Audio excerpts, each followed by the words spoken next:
Lofty expectations surrounded the Georgia Tech Yellow Jackets at the start of the season, but skeptics appeared when George O'Leary's team suffered a loss in the home opener to Boston College. Resiliency, however, would become this team's trademark. And led by all-ACC quarterback Joe Hamilton and a tenacious defense, the Ramblin' Wreck would go on to win 9 of their last 10 games to gain a share of the ACC title.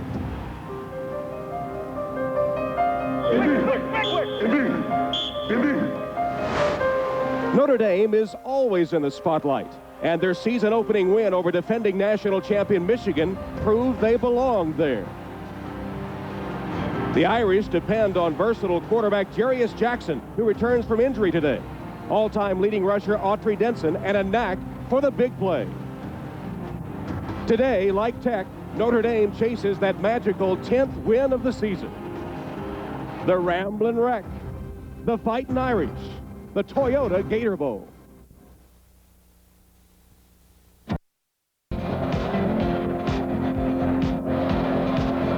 From sunny Jacksonville, Florida, NBC Sports presents the Toyota Gator Bowl. Today's matchup, a pair of 9-2 teams, the Yellow Jackets of Georgia Tech and the Fighting Irish of Notre Dame. And here are the Yellow Jackets, co-champions of Florida State in the Atlantic Coast Conference, and hoping with a victory today to move into the top 10 in the final season poll.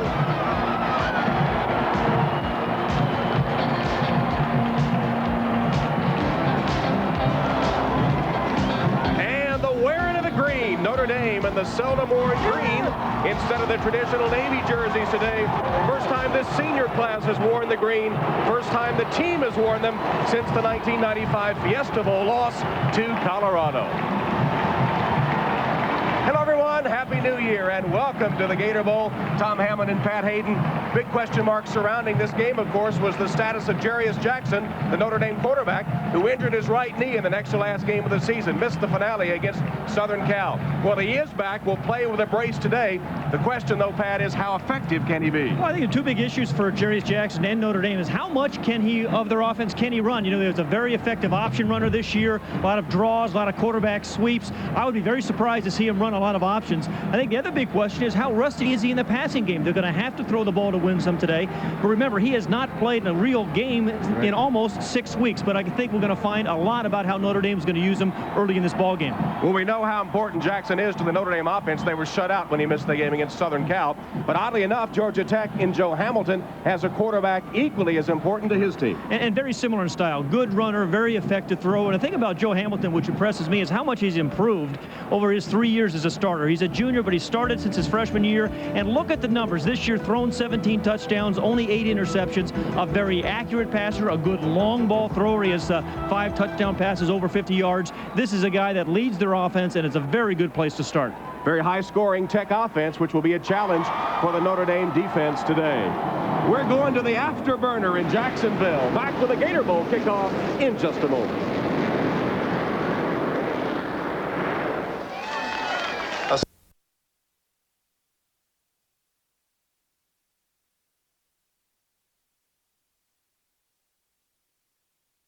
Title sponsor for this premier event. I'd like to wish both the Fighting Irish of Notre Dame and the Georgia Tech Yellow Jackets the best of luck in this annual classic. We at Toyota have dedicated ourselves to providing the highest quality vehicles that will provide you with safety, comfort, and enjoyment each and every day. During 1999, Toyota will once again sell more than 1 million cars and trucks in the United States, most of which will be built in our 4 North American manufacturing plants. From all of us at Toyota, we extend our warm wishes for a safe and prosperous new year.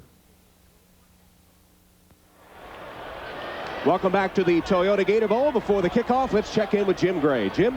All right, thank you very much, Tom. I just spoke with Jarius Jackson. He says his knee is feeling pretty good, and he feels as though it should be able to hold up throughout the game. Now, the coaching staff told me after the pregame warm-up that Jackson is really going to be limited on offense, that they're simply going to have him hand off the ball, as Pat indicated, and drop back and pass. They do not want him to run at all, particularly in the first and second quarters. Now, Jackson will be wearing a brace just like this knee brace. This will mobilize and stabilize his knee. Believe it or not, this weighs about 1 pound, and he will use this throughout the game. As for Georgia Tech, They say the Georgia Tech coach, George O'Leary, we're being whistled off the field here. George O'Leary had 3 goals for his team this year. The first goal was to win the ACC. They are co-champions with Florida State. The second goal was to play here on New Year's. The third goal was to win 10 games and to win this game. He feels if they can do that today, that they will be able to catapult themselves back into national championship contention next year, something they haven't had since Bobby Ross was with the team and they shared the championship in 1990. Tom, I've been thrown off for the first time of 1999. Yeah, but not for the last. He's proud of it. You notice that? Bob Davie and the Irish hoping for that elusive 10th win, as are the Yellow Jackets of Georgia Tech. Excellent matchup, the Toyota Gator Bowl. Georgia Tech comes in with the best bowl record in college football, 18-8.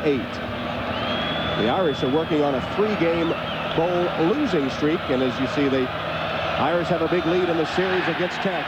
Hunter Smith kicks off. White and Gregory are the deep men. Fumbled by White at the 5. Finally picks it up. Finds a little seam. Then is banged down hard at about the 13-yard line. Special teams play Deke Cooper after only a 9-yard return. And here's Joe Hamilton, who will direct this high-scoring Tech offense. Averages over 35 points a game. Page, another in a long string of Tech All-American centers. Carman is as big as a car man, almost 350 pounds. Hamilton Burns, the leading rusher. Rogers, White, record-setting receiver. And the tight end is Andrzejewski. Let's go, Burns! Tailback, Joe Burns. Gets about 3 tough yards before he's stopped by Notre Dame's leading tackler on the season, Bobby Howard. Notre Dame defense will line up this way. Up front, Weaver, the talented freshman from Saratoga Springs, New York. Legree and Williams. Weaver with freshman All-American choice. Minor, Friday, Howard. Howard the leading tackler. Bryant is the other linebacker. Then Harper, Good, Cooper, and Gilbo in the secondary. 2nd and 7 for the Yellow Jackets. Split backs this time. And Hamilton to pass. Deflected and incomplete. Intended for Wilder, but Lamont Bryant was able to deflect the pass, and it'll be 3rd and long. Well, Georgia Tech's offense is very much quarterback driven by that man, Joe Hamilton, who has had a terrific year. That's the offensive coordinator, Ralph Friedgen, who really likes to use formations as weapons. You'll see Georgia Tech use many multiple formations, a lot of motion to try to give the Notre Dame defense a little less time to adjust. From the shotgun on 3rd and long. 4 wide receiver formation here.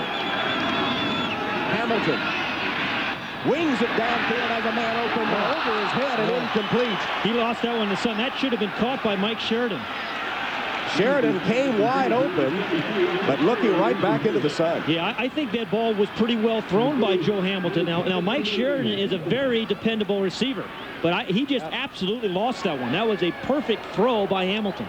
And boy, has he had a lot of drop balls this year. All-American punter Rodney Williams set to do his thing. Twice first-team All-ACC All-American. And Autry Denson back in punt formation for the Irish. Beautiful sailing punt by Williams. Denson takes it at the 32-yard line. Evades the first man, gets to the sideline, and then ducks out of bounds at about the 42. Curtis Holloman forcing it out after a 7-yard return of a 46-yard punt. And now Jarius Jackson in the green jersey to lead the Notre Dame offense onto the field for the first time. Strength here is in the tackles. Pettigrew and Rosenthal, the All-American, 300 pounds. Jackson so valuable with his running and passing. Denson, the all-time leading rusher for the Notre Dame Fighting Irish. Spencer Brown Johnson, who is the leading receiver, and Holloway, the tight end.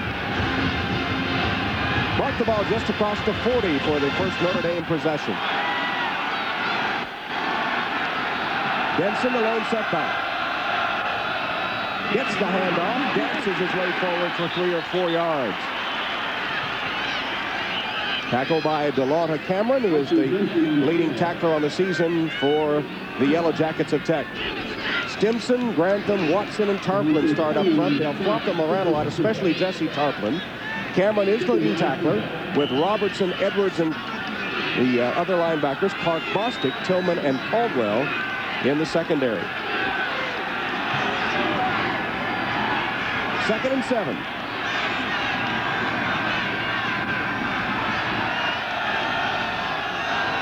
Looks like Jackson may be changing the play. Quick toss to the flat. Caught. And at midfield, twisting and turning is Rakai Nelson. Irish first down into Tech territory. 13-yard gain before he's tackled by Jamara Clark. You're going to see a lot more throwing by Notre Dame on first and second down today. I mean, they came into this ball game with real strong tendencies to run the ball on first down, 85% run. And Jim Coletto, the offensive coordinator, says, hey, we're going to have to throw the ball more and effectively on first and second down to win this ball game. High formation, first down. Jackson. Swing pass complete in the flat to Denson. Denson eludes one man another and is down at the 40-yard line. About a 7-yard gain on first down. Jerry Caldwell, the strong safety, finally taking him down. You know, the Irish have not used Autry Denson much as a receiver this year. A year ago, he caught 30 passes. He was a very good and effective receiver. And the Irish have not thrown any screen passes this year. Now, this really isn't a screen. It's a check down to Autry Denson. But he's got a good hands, a good receiver, and a good offensive philosophy is getting your best players in open space with the ball in their hands. Only his 7th reception of the season. Jarius Jackson hit his first 2 passes. Draw play, Denson. Nicely played by the Tech defense. Jason Bostic coming up in a hurry to tackle him after a gain of 1. And also, Jason Bostic, he had a big game against Notre Dame last year. They played the opening game last year, the opening of the new stadium at Notre Dame as well, and Bostic had a phenomenal interception against Notre Dame, and he's had a really good year for the Yellow Jackets. As you see, 4th leading tackler, and he has a couple of interceptions as well. No score, the opening drive for the Irish after they stopped Tech 3 and out. Fake to Denson. Jackson throws it right over the head of Holloway, who didn't have a man within 15 yards. And we talked about the timing. You know, the very beginning of this season, this is exactly how Jarius Jackson started it, with some overthrows. He had Jabari Holloway open by 15 yards. Jabari Holloway is going to come open as a tight end, a little delay, but both tight ends were open. But, you know, overthrowing him, it's the timing when you don't have him played since November 21st that you're concerned about when you start a bowl game. So on 4th down, Hunter, the punter, Smith, the senior, is on for Notre Dame. And Charlie Rogers standing at his own 10 to receive the punt. Smith's going to try to sort of pooch punt it and get it down inside the 10 if he can. I love it when you say pooch punt. I really like that. I'll try to remember that. It'll be marked out of bounds at about the 12-yard line as the teams trade punts on their first possessions.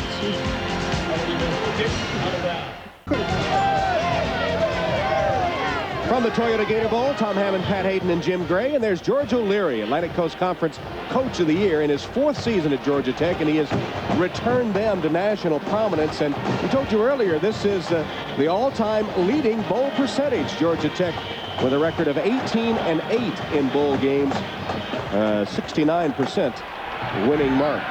Good math. Very good. First down pass, Hamilton. Down the sideline, caught, bumped out of bounds. Matt Bay, the tight end, at about the 40-yard line. A 28-yard gain, despite the fact that the Irish seem to have him surrounded. Yeah, and wonderful touch here by Joe Hamilton. I mean, it starts with a play-action fake, slows down the rush a little bit, then great touch. He's thrown 2 well-thrown long balls. One was dropped by Sheridan. This one caught by the backup tight end, Matt Bay, in between 3 Irish defenders. Sanders and Harper finally get Matt Bay down after his 11th catch of the season. Big play for Tech. First down just across their own 40. We're scoreless in the first quarter. Might have been movement on the Tech line, which would be the first penalty of the game. Well, you mentioned big play by Tech, and I think that is the one thing that really separates these two teams offensively. Notre Dame is more methodical. Georgia Tech has big play. False start, offense, 5 yards. It remains first down. Real big play capability. As a matter of fact, one of Joe Hamilton's wide receivers, Des White, has caught 5 touchdown passes of 50 yards or more. And Ralph Region, the offensive coordinator, who has been successful wherever he has been, very inventive offense. Ken Flaherty, the referee for today's game, giving us the call. Please put 10 minutes, 50 seconds on the clock. And they'll adjust the clock. Bob Davie saying that his defense needed to be patient against this high-scoring Tech offense. They needed to be patient, not get too caught up in emotion, and not give up any big plays. Well, I think that's what you worry about in the bowl game, in particular, because you haven't played in a long time, is getting knocked out early or giving up a big play early. Now 1st and 15 for Tech. Hamilton with time. Screen pass, Burns gets back the 5 yards of the penalty before Legree puts the hit on him for Notre Dame. Well, what a nice year Joe Burns, number 35, has had for the Yellow Jackets. True freshman, came in as their starting tailback. He's their 3rd down back. He's, caught 13 passes. Their leading rusher as well. And he has had a very, very productive freshman year. Former Georgia Player of the Year and a Prep All-American at Thomas County Central High School, Thomasville, Georgia. 2nd and 10. Here's the option. Hamilton pitches. Rogers got about 5 or 6 yards. Corey Minor playing the option, getting him out of bounds. Well, Charlie Rogers, number 3, lines up at wide receiver, sometimes lines up in the backfield. Started his career at Tech as a tailback. One of the more versatile players in all of the country. And a big all-purpose game against Notre Dame last year, 181 yards. But they'll use him on options. They'll use him in the running game. And then they'll throw him a lot of kind of quick screens and let him use his ability in the open field. Senior from Cliffwood, New Jersey. His real name is John. His mom called him Charlie because he looks like Charlie Brown. Good grief. Hamilton completes the pass for the 1st down to Ed Wilder. Did you stay up late last night? I thought of that all night. Late I didn't go out New Year's Eve. I see. Tony Driver makes the hit, but not until Tech overcomes a 1st and 15 to record another 1st down and move into Irish territory for the first time. Well, a very balanced Georgia Tech offense this year. They ran for a little over 2,000 yards, passed for 2,200 yards. And if you're a head coach, you love to have that balanced team, and indeed the Yellow Jackets have that. Quick pass from Hamilton is complete. Sanders stops dead wide after a big Yellow Jacket game. This is a really good offensive drive. Not afraid to throw the ball anywhere on the field under any circumstance, but we've seen throws down the field. We've seen options. We've seen one power play, and this time a fake to the fullback. The corner blitzes. The quarterback drills Des White. So a good read there by Hamilton and a good play call again by Ralph Regent. 20-yard gain to White, who averages 21 yards a reception, 4th in college football. He had one game this season against Virginia, 243 yards of receiving. 1st down run by Joe Burns, nets 5 or 6 yards. Howard to stop. We were just talking about Georgia Tech's balance a moment ago. You look what they've done rushing and passing. I mean, that's what every head coach loves to see. And they keep you off balance with that balance. I mean, again, we've seen power plays. We've seen, a fake option, throw the ball out to a wide receiver, deep throws. They can do everything. Without exception, the Tech players were talking about how complex the offense is. It's working right now. Sort of a counter play to Charlie Rogers. And notice how they shift into a wishbone formation with the same personnel. Again, real tough deal. Greg Madison, defensive coordinator, he can't substitute against this Georgia Tech offense because they're using the same personnel even though they get into all kinds of different types of formations. Saw Brad Williams, 77, who made the stop for Notre Dame, but inside the 20 this season, 22 touchdowns and 32 trips inside there, 6 field goals as well. Very, very efficient in the red zone. 3rd and less than a yard. Tight formation. Hamilton with a sneak will get the 1st down. Yeah, they're going to measure this one. Don't think he got it, huh? Well, he may have missed by a scooch. Just a scooch. Well, you may be right. Joe Hamilton. What kind of spot he gets here. Yeah. Well, he didn't get the most generous of spots. He didn't. He really didn't. Notre Dame has played good short yardage defense, goal line defense, including that Boston College game where they stopped Boston College on 4th and 1. Boston College, of course, is a team these two had in common, as Boston College handed Tech a loss in the first game of the season. Stretch the chain out, and your eyes are good, though. Didn't make it. So 4th down now. 4th down and about a yard, and he says, go for it. Coach O'Leary telling his team last night, we're the other team here. Yeah. And as we left our meeting with him, we laughed at him. He said, what are you going to tell him? He said, well, we're the forgotten team. He said, my name's O'Leary. I'm more Irish than they are. We're going to go for it 4th down and about a yard. Same tight formation, eye in the backfield. Hamilton this time will hand off, and they did pick it up with Philip Rogers netting the first down for the Jackets as they went forward on 4th down. Yeah, and a really good call there with Philip Rogers, a big, powerful back at 220 pounds to get him the first down. Tom Hammond, Pat Hayden, Jim Gray, the Toyota Gator Bowl in Jacksonville, Florida. 2 9-2 teams paired up. The Yellow Jackets of Georgia Tech fighting Irish of Notre Dame. 2 teams trading punts on their first possessions, but now on their second, Yellow Jackets are driving inside the Irish 20 with a first down. Option. Pitch to the tailback.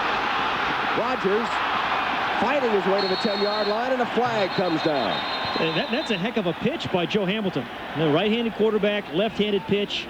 He's got a little spin on the ball, so it makes it easy to catch, but perfectly thrown or pitched option play by Joe Hamilton. And that's a science in and of itself. Face mask call against the Irish.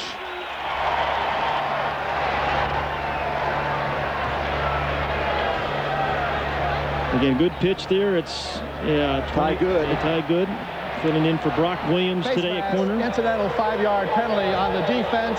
5 yards results in a first down.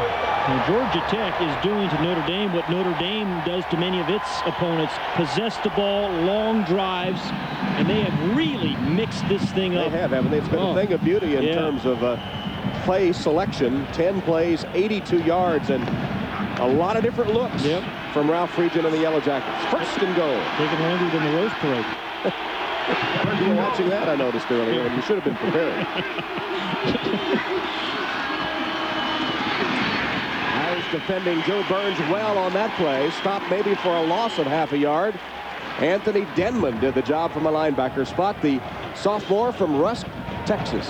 Well, I'll tell you, Joe Hamilton is very difficult to defend all over the field, but I think as you get closer, even more difficult, because he can beat you, with the pass, with a designed run and an option play, and then the impromptu play, which you can't defend. So you have to really worry about 3 things with Joe Hamilton in this part of the field.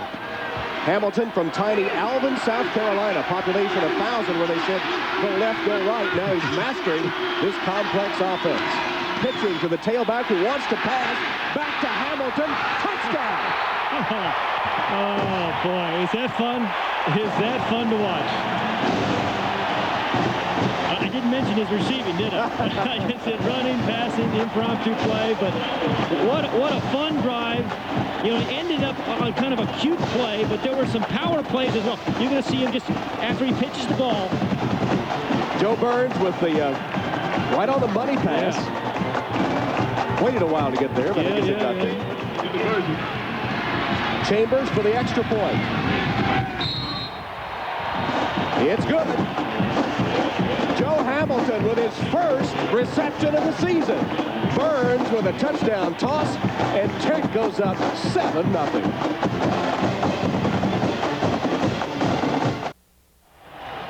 Freshman Joe Burns, number 35, with the first touchdown pass of the season for Tech, not thrown by Joe Hamilton. Hamilton on the receiving end of the touchdown pass, capping that 12-play, 87-yard drive. Well, as I said, just what Notre Dame did to its opponents all season long, those long drives where they possessed the ball. So Tech leads 7-0, and Rodney Williams to kick off. Levy is the deep man for Tech. It won't get to him except on the bounce. First goes out of bounds. So good field position upcoming for the Irish, who will take over at the 35-yard line. Well, what a series there by Joe Hamilton. We said he's a versatile guy. He did virtually everything on that last drive. Ran the option play to perfection. As well-timed pitched as well as the well-thrown pitched to Charlie Rogers. And that long 28-yard pass to the tight end, Matt Vane. And then he becomes a receiver for the first time. A versatile player, a valuable player. And he has got this offense humming. And you worry about that long layoff with your offense, but boy, they look like they played last week. It's 4 of 6, actually had one drop too. So now the Irish try to answer. They take over at their own 35-yard line, trailing 7-0. Just over 6 minutes left in the opening quarter of the Toyota Gator Bowl from Jacksonville. Jackson hands off to Autry Denson, hit in his tracks. Fell forward for a yard, but Justin Robertson, the senior linebacker from Lafayette, Louisiana, who has been a mainstay in this Tech defense, was right there to meet him as soon as he got the handoff. Well, Randy Insall, the defensive coordinator for Georgia Tech, and George O'Leary, the head coach, both saying, hey, we've got to get to Autry Denson before he gets started. There he is up in the booth. And they really want him to go east to west. Forced Autry Denson east to west. Well, they forced him into only 5 yards on 3 carries. Jackson's on target. Snagged by Bobby Brown deep into Tech territory. Tavares Tillman finally knocks him out of bounds, but a 32-yard gain is Bobby Brown, the third leading receiver for the Irish, makes his 14th catch of the season. No option plays yet for Notre Dame, but a lot of passing, particularly on first and second down. Here's Bobby Brown right here. Good crossing route, well-thrown ball, and then a fingertip catch by Brown. I mean, he has really come on late this year. That's a great catch. It is. Great catch by Brown. He's from Florida, from Lauderhill, Florida, the senior. And Bob Davey telling us yesterday that Jarius Jackson has been passing extremely well in practice. Denson with a quick cut and a cut back, and has nearly 10 yards. Yeah, that cut back is what Autry Denson does so well, Tom, you know. And remember, George O'Leary was saying yesterday, we've really got to protect the backside against Autry Denson because he's such a good cutback runner. And it's a real aggressive up-the-field defense by Georgia Tech. Sometimes you can give up some cutback runs, but good defensive play there by the Yellow Jackets. Caldwell and Edwards finally getting him down. The all-time Irish leading rusher. We asked him if he ever dreamed as he came to South Bend that he would be the all-time leading rusher at such a storied program as Notre Dame. He said, oh yeah, I expected that. I said, off he goes. Jamie Spencer gets his first carry of the game, and there is Autry Denson, who backed up his confidence by becoming, he said the only doubt about it was whether he'd get the chance, because they initially wanted to put him back into the defensive backfield. Yeah, you see those numbers, the 96, 97, 98, that's what I love, the consistency. Nearly 1,200 yards, 3 straight years. I mean, he's not an up-and-down guy. He has been a dependable, durable runner for the Irish. First down, just inside the Tech 20. Notre Dame trying to answer the Yellow Jacket score. Denson finding his way up the middle to the 10 and inside. Jerry Caldwell, the strong safety, getting a workout. Finally getting, actually, Jamie Spencer carried the ball, getting him down inside the 10-yard line. Yeah, you have a two tight end, one back situation here, which you don't see. We haven't seen Notre Dame do much this year. The fullback, Jamie Spencer's the one block. Mike Rosenthal, number 79, kind of clearing the hole. Morandi, the center, doing a good job. But again, Notre Dame has not run 2 tight end, 1 back all year. A little wrinkle for the bowl game, and probably because Jarius Jackson can't run that option. There's Jim Coletto, the offensive coordinator, tight end coach. They're measuring for the first down, and the Irish have it. And Notre Dame is showing good balance, run and pass. It'll be first and goal for Notre Dame just inside the 10. As a reminder, we have not seen an option play, a quarterback draw, a quarterback sweep, which was really a big part of the Irish offense this year. Jarius Jackson playing with that knee brace on his right knee. First and goal, he has Spencer and Denson behind him. Autry Denson. Dodging, dancing, scoring. Touchdown, Notre Dame. Well, he started to cut back, and Jesse Tarplin took that away. I thought Jesse Tarplin got held, to be perfectly honest, but a great run by Autry Denson. He was supposed to start over the right guard, then he looked like he was going to go left, and then he cut back in. Autry Denson scoring his 16th rushing touchdown of the season. Very, very determined player. Jim Sanson for the extra point. Hunter Smith holds, kick up, And good. An impressive answering drive for the Irish of Notre Dame. Autry Denson goes nearly untouched into the end zone. It's Notre Dame 7, Georgia Tech 7 at the Gator Bowl.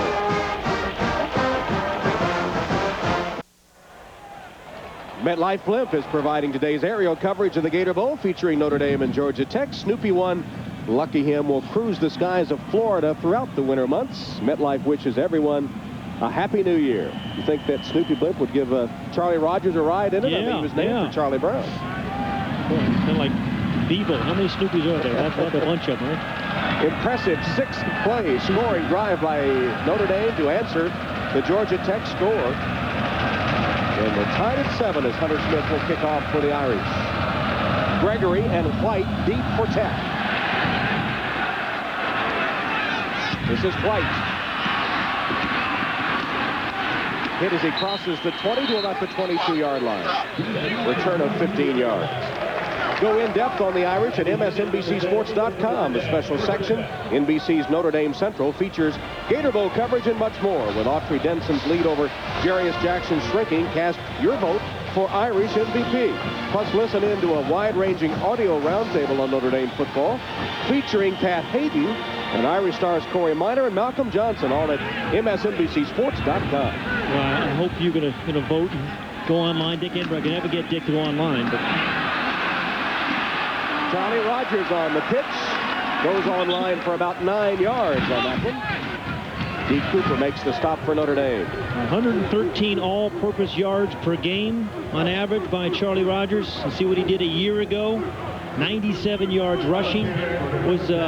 It came to Georgia Tech as a running back. But Ralph Friedgen, when he came in as an offensive coordinator a year ago, felt like, hey, he was getting nicked up too much, couldn't play with those nicks, so said, hey, how can we use him in a different way to utilize his talent? So they use him some as a running back, but mostly kind of pitch plays, not option plays, or option plays, and as a wide receiver. And they've gotten a lot out of him. We asked him which he preferred, receiving, running the ball, or returning kicks and punts, and he said he didn't care. He just wanted the ball in his hands, didn't matter how it got there. He's carried 4 times for 16 yards so far today.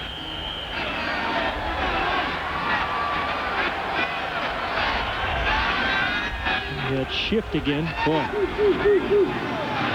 First down play from the 32. Tied at 7, 3.5 remaining first quarter. Philip Rogers fighting his way. Top 4 or 5 yards. Jimmy's Friday the 13th. He wears number 13. Makes the tackle. Very sophisticated offense that Ralph Friedgen runs for Joe Hamilton. You know, Joe Hamilton said in high school, you know, Hamilton left, Hamilton right, Hamilton up the middle. But here's a typical offensive call in his huddle. Say shot to trips right, that's a shift. Long zoom, that's a flanker motion. Scat left, 14 pivot. And, you know, they signaled that in. I understand a guy broke 2 fingers signaling that in earlier in the year. Dislocated his shoulder, I guess, huh?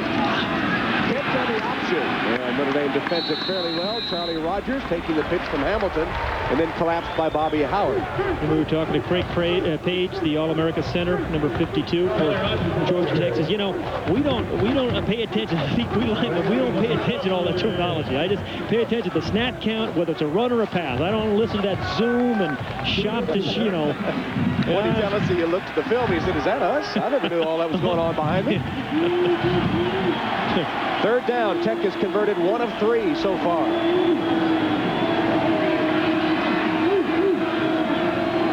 Quarterback draw. Hamilton dives for the first down. Knew exactly where the first down marker was, Tom. Again, another clever play by Joe Hamilton. And George O'Leary had a real serious conversation with Joe Hamilton about a year ago, and boy, has he played well since that moment. It was early last season. He was throwing too many interceptions. George O'Leary felt he was trying to do too much. And he's capable of doing so much. I think he's such a gifted player. Sometimes you try to do a little too much. And Joe told us apparently his own realization that was the case and let the other 10 guys play some was the turnaround in his career. He's been outstanding since that point when he almost lost his job. Play action fake, and Hamilton wide open. Has his man, fighting his way down to the 30-yard line. It's Charlie Rogers Rogers showing that versatile ability again as Gilbo finally gets him down, but Hamilton 26 yards to Charlie Rogers. Well, this is a really effective and diverse offense. And great protection by this offensive line. And look at the time Joe Hamilton has had to throw this ball. There's not much of a rush. And because they spread you out so much, it's very difficult to blitz. Notre Dame has had real success blitzing corners this year out of slot formation, but there's so much movement and spread you out, it's hard to blitz against them. Tech driving again, first down now at the Notre Dame 30-yard line. Flags will stop that play. Ralph Friedgen has done a maestro job of pulling the strings on this Tech offense so far. Well, you know, he's been successful wherever he's been. Maryland, here at Georgia Prior Tech. to the snap, false start, offense, 5 yards, it remains, first down. Part of the staff that won a national championship at Georgia Tech in 1990. Part of a Super Bowl team with the San Diego Chargers. And this is a really good coordinator. And George O'Leary, ACC Coach of the Year, as you mentioned, boy, they had some big moments at Georgia Tech this year, including beating the Tar Heels at Tar Heel home for the first time in 45 years. 4 wide receivers in this formation on 1st and 15. Hamilton, another quarterback draw, and another successful run, and that's about 6 yards. Jimmy Friday the tackle. Joe Hamilton talked to us about his dimensions. You know, he's at 5'10", 190 pounds, and it's always mentioned about Joe Hamilton, but you know, he says it's the thing that you worry about is those kind of runs where he's taking those kind of shots. He said he's become a very big fan of Doug Flutie. We asked, are you a Doug Flutie fan? I thought he jumped out of his chair. He said, I love that man. Joe Hamilton himself is 5'10", and all his life he's been told he's too small. You play okay at the JV team, you'll never make varsity. You play okay in high school, you never make college. On and on. He's on target to Des White for another first down.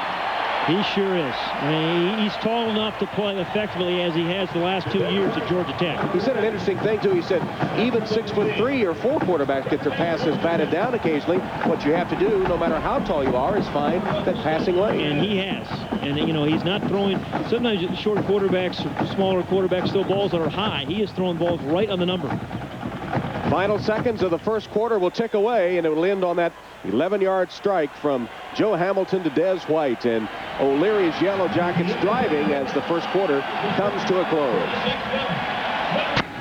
They trail by 1 and trying to get back in it. Here's McCoo again. Has 5. Thomas. Yeah, and Anthony Thomas is strength. I mean, they call him the A-Train. 761 yards this year, 12 touchdowns. You look at these numbers; they're impressive. He was teaming obviously with Williams, and when you put those two together, it's a pretty good force. Unfortunately, they really haven't gotten in the groove, haven't gotten in sync, never really got that thing going. We showed you they did against Hawaii, and certainly that's what they want to get replicated here today. Thomas, the Big Ten Freshman of the Year a year ago, going up top to Streets, covered by Green and incomplete.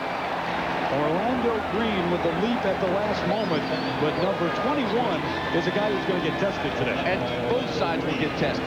Terry, that's exactly what we were talking about. Value package save. In the pregame, Streets is 6'4", and Green is 5'9½". On the other side, Barrett is 5'10". If there's a mismatch, an advantage to the ball.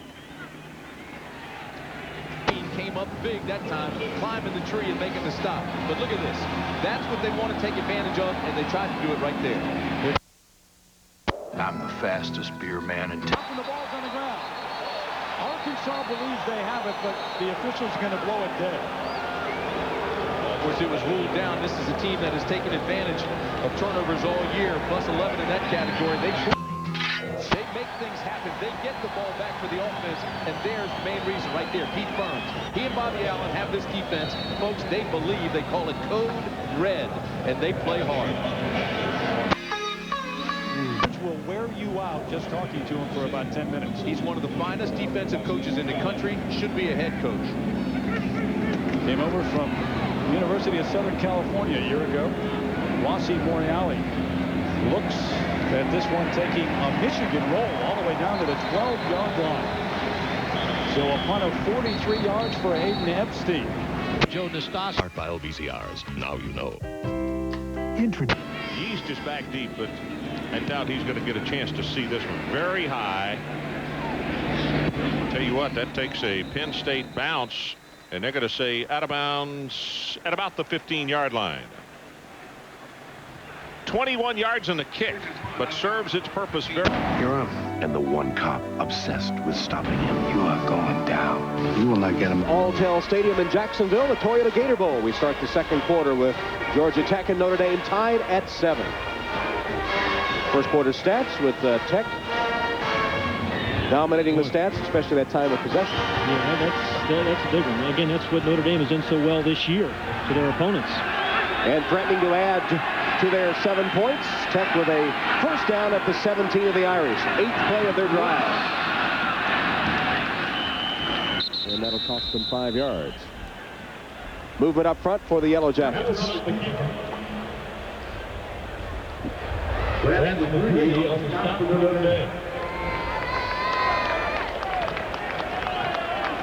Well, it's going to step it off against Notre Dame. I thought that Offside.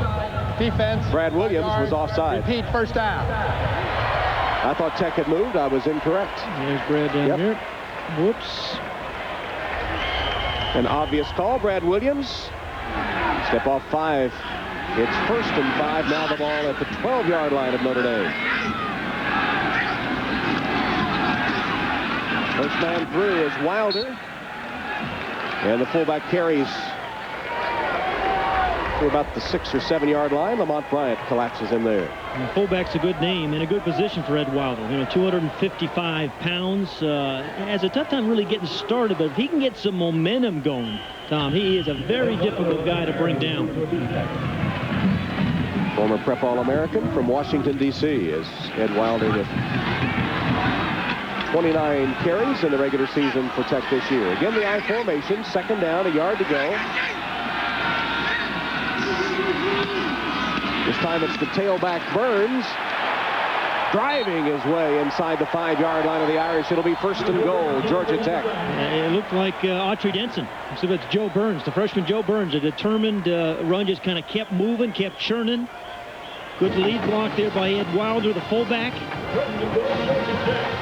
And picks up the first. And Burns leaves the game after this run. Remember, Burns is the man that threw the touchdown pass to Joe Hamilton to put Tech on the board. Now 1st and goal from the 3.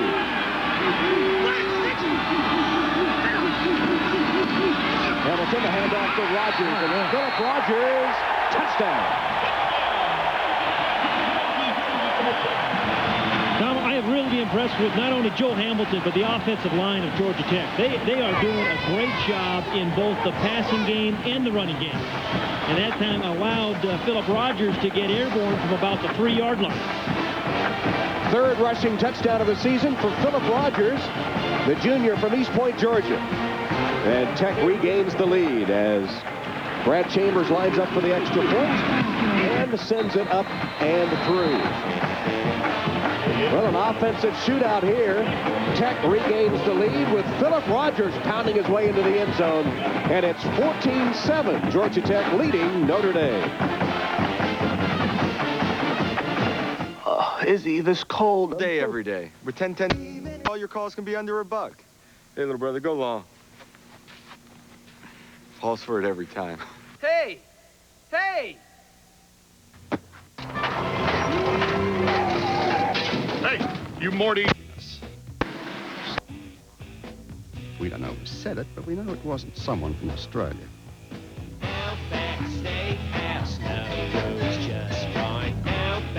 Outback Steakhouse.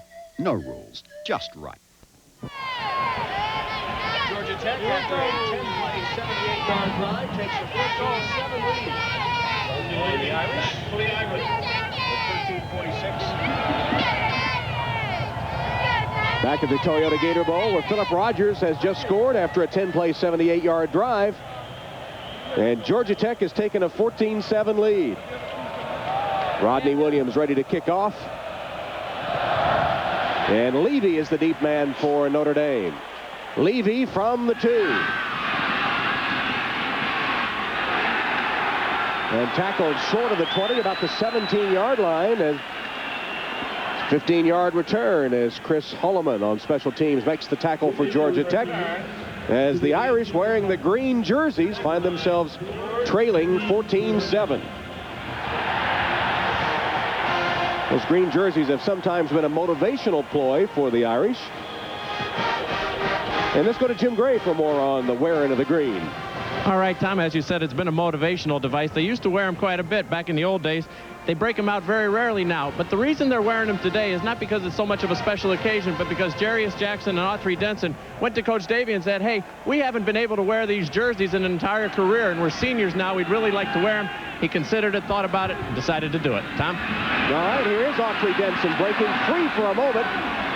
And then wrestled down after a 9 or 10-yard gain. Brian Wilkins at the bottom of the stack. Yeah, Autry Denson's had a very productive first half, and both as a receiver, making people miss in the open field, and as a runner as well. A very good cutback runner and a guy with some power. This is his touchdown run, 6 carries for 32 yards, including that touchdown. So it has been a very good day for Autry Denson, as most of his days for Notre Dame have been. That's true. Close enough to the first down that they will bring the chains out to measure. I remember Autry Denson was saying to us too, Tom, that about those green jerseys, that he thought the green jerseys, just a pinch short, were tarnished. The last time they were worn, which is the Fiesta Bowl in 1995 against Colorado. So I think not only wanted to wear them going out at senior year, he wanted to bring back some of the special nature of that green jersey. Well, of course, there have been times when they've changed at halftime or warmed up in one jersey and changed to the green, but this time the big suspense was whether they get here in time. They have to have them specially made. They don't have them just sitting on a rack somewhere. Just short of the first down. It'll be second down, less than a yard for the Irish, trailing 14-7. The ball on their own 27-yard line.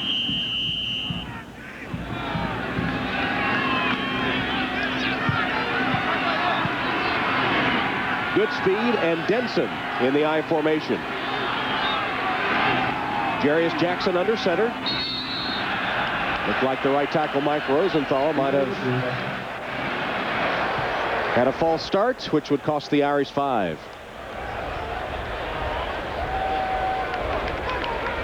Prior to the snap, false start, offense, 5 yards, remains, second down.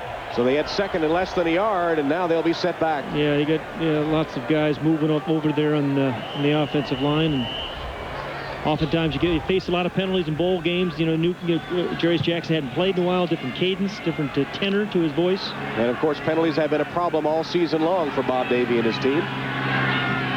So they get second down, about 6. Jackson firing complete. Malcolm Johnson with the catch, but short of the first down, hit immediately by Tillman.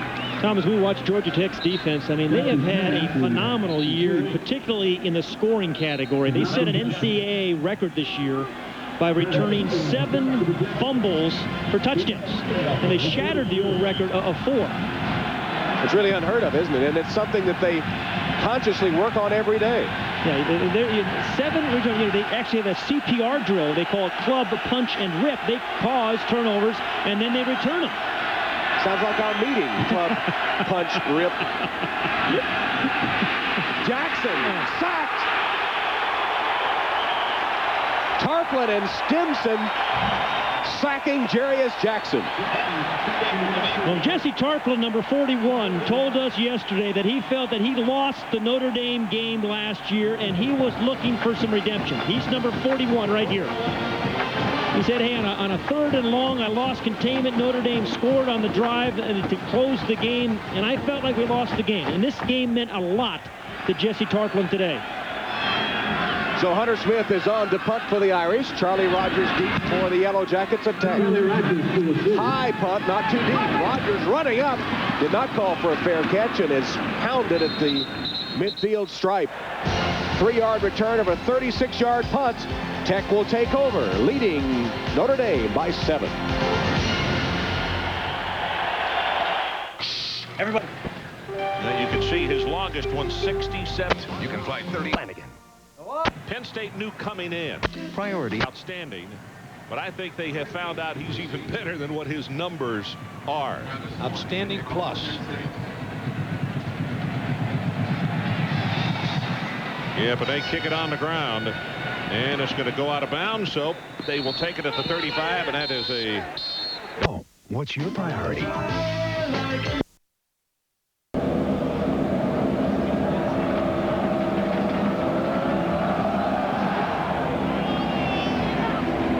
Smith, 5 yards deep. They start at their own 49-yard line. Alltel Stadium, home of the Jacksonville Jaguars and site of the Gator Bowl game. Play selection, a lot of balance on both sides of the football today. Tech leading by 7. False start, left guard Noah King appeared to raise up prematurely. Noah's arc got kind of in the way there. Well, you were working on yours. It is the first day of the year. False start. Offense, 5 yards. Remains first down. They get better, I presume. As the year wears on, I hope. Little guys moving, getting the jump on 1999. Yeah. It's contagious. Yeah. I hope you've got some good New Year's resolutions, Tom. I gave those up a long time ago because it was a joke. Them, yeah. They last a week. Penalties all even. Tech, 1st and 15. Hamilton, wide open and dropped. Pass a little low, and Rogers couldn't haul it in. That would have been a tough catch for Charlie Rogers, but Joe Hamilton has had a lot of passes dropped this year. He came into the game with a 56% completion percentage. You know, Ralph Regent said, you know, it really should be close to 70%. I mean, he's thrown the ball that accurately, and he's a good deep ball thrower. A year ago, he completed 65% of his passes. He's gotten better and better. Not only as his career has gotten on, but as this year has gotten along. At Macedonia High School in Alvin, South Carolina, he passed for over 5,000 yards, rushed for another 1,300, and accounted for 100 touchdowns. Another drop. Yep, that was a drop. Rogers again, a little behind him perhaps, but dropped as Jimmy Friday was covering Charlie Rogers. Yeah, Joe Hamilton kind of lifted up on his toes there to get that one over the defensive back. Kind of stood up straight. He's kind of lifted up. Yeah, that one was a little bit behind Charlie Rogers. Joe Hamilton also was twice an all-state point guard in South Carolina. Very talented young man, very confident, very personable as we talked to him. 50% on their third down conversions. 3rd and long here, and Hamilton nearly had it intercepted. Intended for Des White, but he overshot him, and Dick Cooper of Notre Dame had a chance to pick it off. And then look from Joe Hamilton. Once again, pretty good protection. I saw Chris Brown, the left tackle, doing a great job. A lot of confidence in Des White, his wide receiver. And D. Cooper, number 1, really driving on the ball when it was in the air. That was a great play by D. Cooper. Good defensive stand by the Irish with the aid of a 5-yard penalty. Speaking of penalties, the laundry flies here. Well, Georgia Tech's punter Rodney Williams, number 2, who was, you mentioned All-American, All-ACC 2 years in a row. Well, the leg extension is incredible. False start. Offense, 5 yards. Remains 4th down. That's the net punting, 40.1. He's got tremendous extension. He drops the ball a little higher than most punters, almost near his chin. And he says that helps him with extension. But he is one great athlete, too. 4.4 speed, a 42-inch leap. He learned to play soccer first because his family has Caribbean roots, and it looked like that was partially blocked. Brock Williams, I believe, was the one in there putting pressure on Rodney Williams. So big play by the Notre Dame special teams. They'll turn it over to the offense at about the Tech 49. The punt officially only 9 yards, partially blocked. Here it is again, Williams. Well, maybe not. Might have just been a bad punt. Back to the punt here by Rodney Williams. It looks like it's going to get blocked, but this ball was not touched. He just kind of missed it. Only 9 yards, and as typical in our business, as we were talking about him, he shanks one. What's this? And then George O'Leary got on him a little bit, too. Well, you put the hex on him, man. I'm not sharing the blame. And Bob Pasuto, the special teams coach, let them have a little bit of it, too. Big opportunity for the Irish. They start their drive at the 48-yard line of Georgia Tech. Tech leading 14-7. Jackson scrambling free and then taken down for a loss in the play. They'll give us forward progress just about to midfield. It'll still be a loss of 2.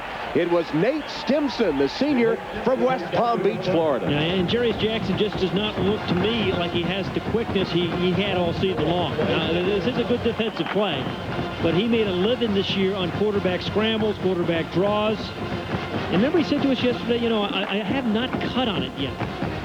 You know, I think I can do everything, but I really haven't put the knee to a full test.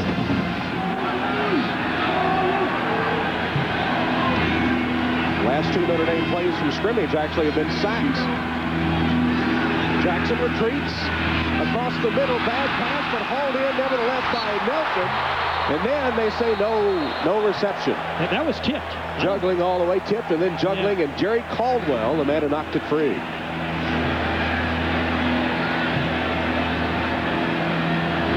I think as Jarius Jackson went back, I believe that ball was tipped. Yeah, you know who tipped that? It's Felipe Claybrooks, I believe. Number 97, who does a great job of that. Nelson almost made a circus catch.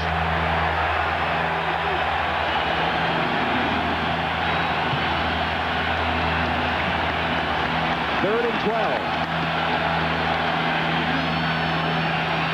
Jackson in the gun. Now decides to pull it down and run with it. Makes a cut back, will be stopped short of the first down at about the 41 or 2 yard line.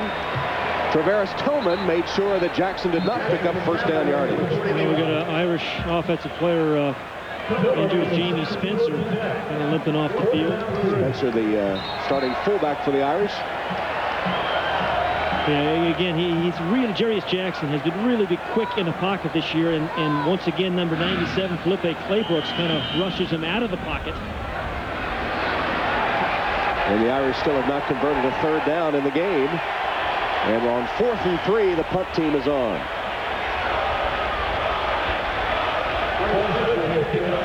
Hunter, the punter, back at his own 45-yard line. And Charlie Rogers awaits the boot. Smith sends it sailing Rogers' way. It bounds and takes a good backward bounce. It'll be down at about the 16-yard line. Smith's punt covered 25 yards, setting Georgia Tech deep, but the Yellow Jackets lead 14-7. NBC. 9:25 till halftime. Tech leading Notre Dame 14-7. On January 9th, witness the speed and danger of the fastest skiers in the world in the Ford Downhill Series. Tommy Moe, the '94 Olympic gold medalist, makes his professional debut in Aspen. That's the Ford Downhill Series, Saturday, January 9th, 5 Eastern on NBC. First down play for Georgia Tech. Joe Burns. Burns nearly broke it as he crosses the 30 to the 32-yard line. A 16-yard gain on first down. Brock Williams and Johnny Sanders finally tackling the talented freshman Joe Burns. And continued good offensive line play by Georgia Tech. Their left side of the line, Chris Brown, Noah King, the left guard, Konrad Andrzejewski, the tight end, who kind of shifted over there. And then a powerful run by Joe Burns. Burns led Thomas County Central High School to a couple of state championships. Takes it again. And behind good blocking by that offensive line, rips off another 5 or 6 yards. Yeah, oftentimes the offensive line doesn't get enough credit. Well, Georgia Tech's offensive line have done a great job thus far in this game, giving Joe Hamilton time to throw the ball, and just as importantly, Joe Burns and Phillip Rogers some room to run against a pretty good Notre Dame defense. That offensive line deserves a heck of a lot of credit. John Carmen, number 74, he's a large, he was not born, he was founded. He is 6'8", 335 pounds. And what is it about centers at Georgia Tech? They've had a long line of All-Americans, the latest being Craig Page, who is from Jupiter, Florida, down the coast here. On the reverse, Charlie Rogers with a blocker in front. Rogers twists away from 2 men and is inside the Irish 40-yard line. Yeah, this is as tough a team to defend as I have seen all year. I'm talking about Georgia Tech. And Charlie Rogers does a lot for this team. We talk about how many different ways they use him. He's going to come around here on the reverse. But it starts out just like an option play that they've run so successfully in the first half. Good block down here. Hustling Corey Minor there. saves a touchdown. But you know, it's so hard to defend these guys because, you know, they don't just feature the power back, or not passing every down. They've mixed it up so well. And that one covered 26 yards. Tech in business again. Irish 37. Georgia Tech leading 14-7 with 8 minutes left till halftime. Philip Rogers. Tough yard or two. Corey Minor with his second consecutive tackle. As you see the other bowl game scores in progress. Corey Minor, number 4 for the Irish, winding up a very good career at Notre Dame, 4-year starter. Slowed a little bit by injuries this year. Fishermont High School in Southern California. And just recently, a couple of weeks ago, collected his diploma. Yeah, good. Used to go to law school. Wishbone in the backfield as the option comes. Charlie Rogers to the 30-yard line. Let's go down to Jim Gray. Tom, a couple injuries for the Fighting Irish. Ty Good, linebacker, he will not return. He has suffered a hip flexor, and the doctors tell us he cannot return today. And Janny Sanders just made a tackle right there. A couple plays ago, he went out with a shoulder stinger. Obviously, he's back in the game, so there's no further update on that. Unstung. By a Yellow Jacket even. Well, he's had a good year, Johnny Sanders. Both he and Duke Cooper shared that free safety position, have played well. Meanwhile, Mr. Do Everything Charlie Rogers has 7 carries for 59 yards. 3rd down and 3. Yeah. And then as soon as Craig Page, the center, feels the defense jump off sides, he snaps the ball. It's happened twice now. Brad Williams, I think, has been the offender both times. You know, Craig Page may not know what's going on behind him with all the shifting and motion, but he knows when to snap it. And Williams will come to the sideline. He's got that hangdog look. Yeah, he does. He doesn't want to go over there right now. Got to find a little spot to get away from those coaches if you can. Oh, yeah. He's too big to hide. Had a pretty good year, Brad Williams. Junior from Orange, California. Offside. Defense. That penalty is accepted. 5 yards results in a first down. As soon as these guys jump, Craig Page, the center, just snaps the ball. He knows he has a free 5 yards, and Joe Hamilton doesn't break any fingers because I guess he's ready for the snap at any time. That's Greg Madison, defensive coordinator at Notre Dame. And Williams out of the game, replaced by B.J. Scott at that defensive end spot. Now 1st down at the 24. Hamilton retreats to pass. Plenty of time. Completes it to his tight end, Andrzejewski. Fumbled the ball, but it was a reception, and the ball went out of bounds on the hit from Bobby Howard. This guy's a good story, Andrzejewski. That's only his 2nd catch of the year as a tight end, but Georgia Tech lost its 2 top tight ends in August. Again, kind of a boot, a pass off a play action. And well thrown out in front of the receiver and the defender. That ball was stripped. I think he had possession, so I think that's a good call. But this guy's had a real strong year for Georgia Tech at the tight end position. Returning to his home state, Wellington, Florida native. Hamilton, the option, keeps to the 15-yard line. Close to the 1st down. Jimmy Friday hit him. Just kind of finishing the story on Conrad Andrzejewski, number 89 for Georgia Tech. They lost their 2 top tight ends in August, NCAA drug suspension. And he was a kind of a converted defensive tackle, was a scout team kind of player. But Ralph Friedgen was saying to us this week that, you know, this was the guy that really worked so hard and was largely responsible for them being 9-2. You know, not everybody can be a star. He is not a star, but he has worked as hard as anybody. And in Ralph Friedgen's mind, been a large part of their success. 3rd down. Hamilton trying to sneak it across.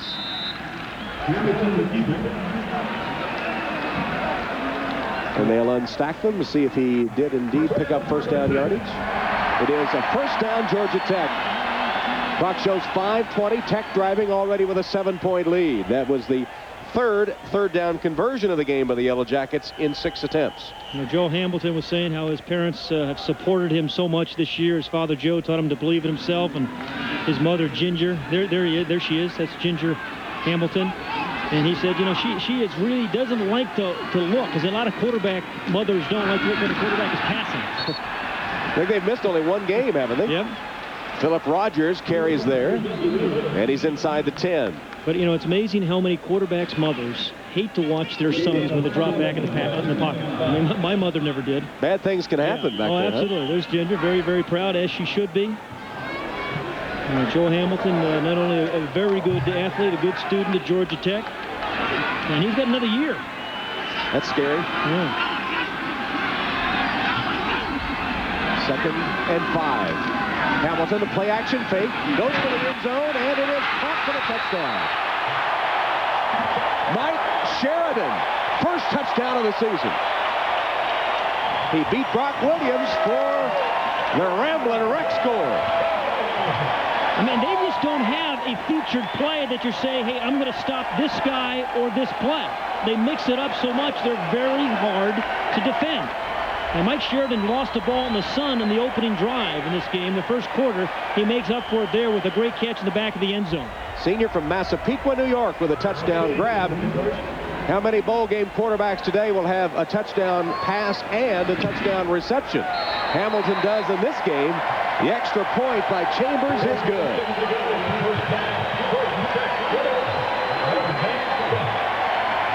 Again, you see the protection again. Good block by Philip Rogers after the fake.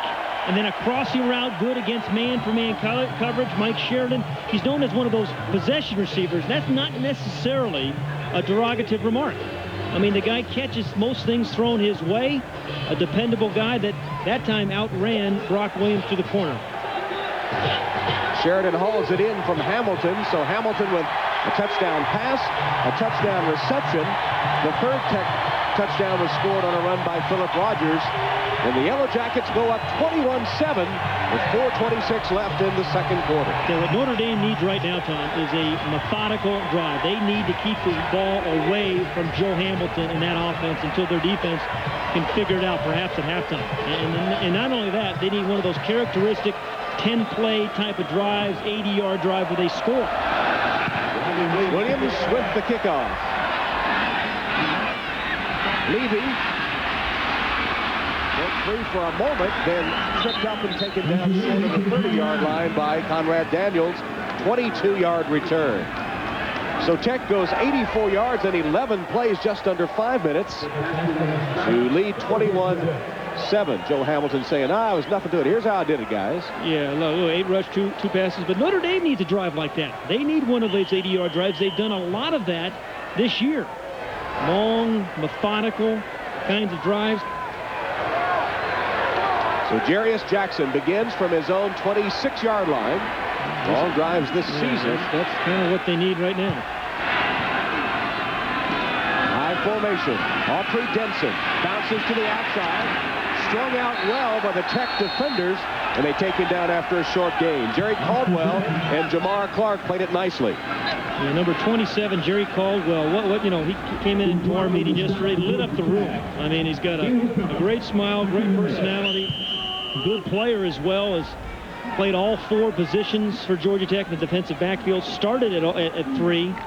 And his coach, Randy Itzel, was saying to me this week, this is a throwback kind of guy. He will play hurt. He will play any position that you ask. Caldwell from Chester, South Carolina, where his dad is a mortician. He said, got a lot of cold hand jokes. Jackson. Well, he has a cold hand at the moment because he had Rockeye Nelson wide open down the sideline, and the pass came up short as Jackson was under pressure from the Tech defense. Yeah, I tell you, Rockeye Nelson's the man in motion number 9 up at the top of the screen. And again, we talked about the timing in the pass game. I think there was a little bit of pressure there by Jesse Tarplin, but he was wide open. A similar kind of play that Rockeye Nelson caught for a touchdown in their opener against Michigan. And Jarius Jackson, I think both that knee is affecting him and the fact that he really hasn't been in a live event since November 21st. 3rd and 8. Notre Dame has not picked up a first down since 4:40 in the first quarter. Jackson from the gun. Tech shows blitz. Protection holding up for a moment and now collapses. And Jackson is sacked. A flag comes down late. I think that may be a late hit. Chris Edwards sacking Jarius Jackson, but the flag may nullify it. That may be a late hit. Now, Georgia Tech, boy, they've gotten after the quarterback. They average almost 3.5 sacks a game. They had him. There was no real need for that late hit. That was a stupid penalty, really, on Georgia Tech. But a good call. It's Bostic, number 4, who's a corner on a blitz. Edwards, number 5, is an outside linebacker. Looked like Jabari Holloway, the tight end, might have had a hold of the jersey there for a moment, too, which could have been called. In any event, it'll be stepped off. After the play, dead ball, late hit, personal foul. Defense, 15 yards, automatic first down. So the personal foul keeps the Notre Dame drive going. George O'Leary is a no-nonsense type of head coach, isn't he? And his players love that, because you know exactly where you stand with him, and sometimes it's not in very good stead.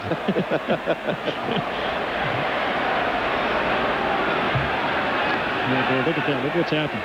Hurried, 3 sacks, deflection. Spot the ball at the Irish 29. Clock shows just over 3 minutes left till halftime. Play action fake. Jackson rolls, delivers. Caught, but a loss on the play to Holloway. Maybe got back to the line of scrimmage. Chris Edwards played it beautifully. Didn't he? I mean, Chris Edwards a moment ago was in on the sack. This time he covers the tight end, Jabari Holloway, down here on the corner of the screen. Real well, I just lost my my telestrator there. Nonetheless, but good play, second consecutive play by Chris Edwards. I'll be all right, don't worry. We'll get George O'Leary on that. Those things can be a little ornery. We need Coach O'Leary to straighten it out. 2nd and 8. They give him forward progress of a couple of yards. Jackson, short drive, quick fire. Johnson makes a bit of a gain out of it after shaking off the first tackler. Tillman finally got him down. Stimson had him for a moment, and it's going to bring up 3rd down. Yeah, and I think the most important 3rd down for Notre Dame this half. I mean, under 2 minutes remaining in the ball game. They're down 21-7, and you know they have really not been able to slow down this Georgia Tech offense. And so this is a critical play. Even if they don't score, they don't want to give it back to Georgia Tech with more than a minute left. Looking for their first 3rd down conversion. They have Johnson, Nelson, and Brown.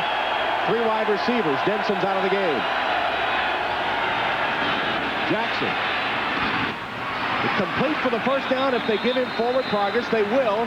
Malcolm Johnson knew where the sticks were and has enough for the first down. Yeah, Malcolm Johnson has been a very dependable receiver all year, and this is his favorite route, that curl route. He'll go down 8-12 yards and get turned.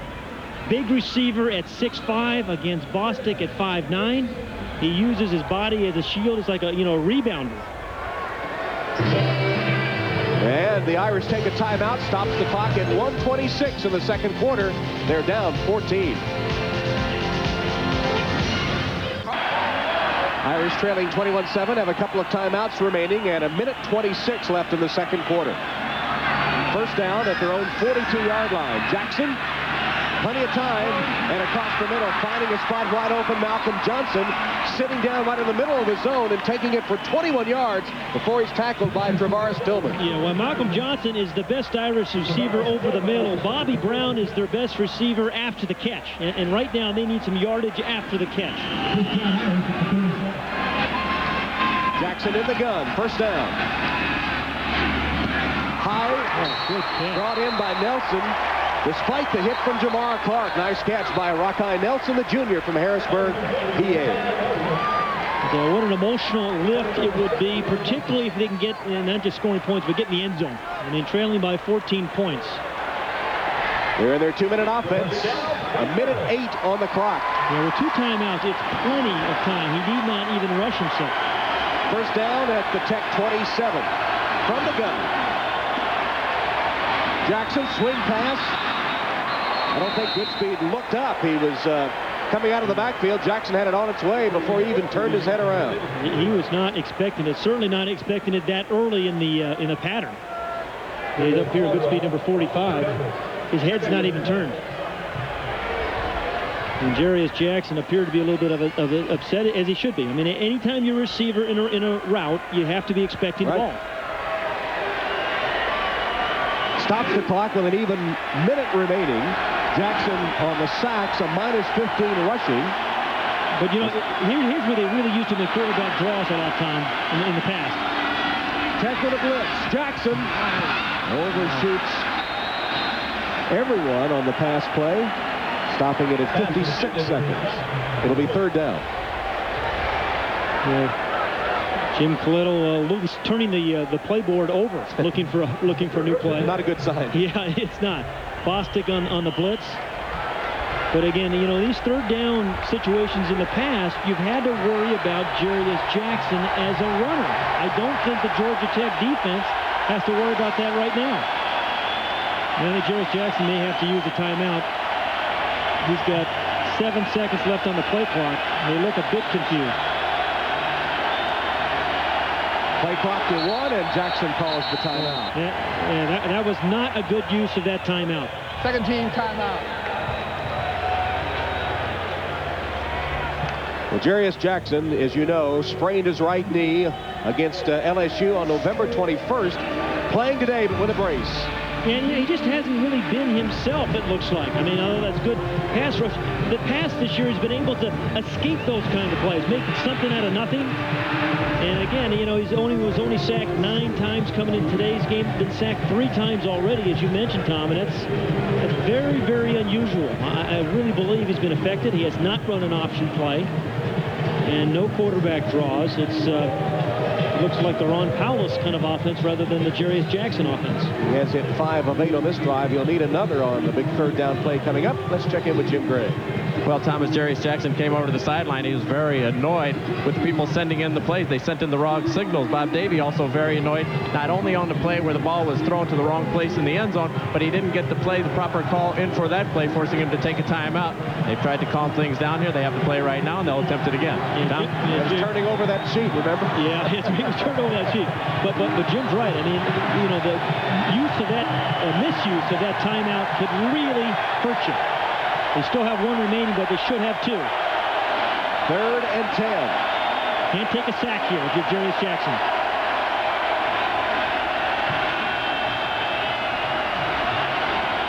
Tech with the pressure. Jackson steps up. Fires. Incomplete. Broken up. Intended for Malcolm Johnson. Jason Bostic and Brian Wilkins knocked it away. Boy, Tom, was there a big hole there for Jarius to run? And once again, I know we've said it a couple times, the knee, it really affected. There is a tremendous hole for him to run for a first down. And, you know, and here's the good coverage. Lucky it wasn't intercepted. Instead, it'll be a 44-yard Sanson field goal attempt.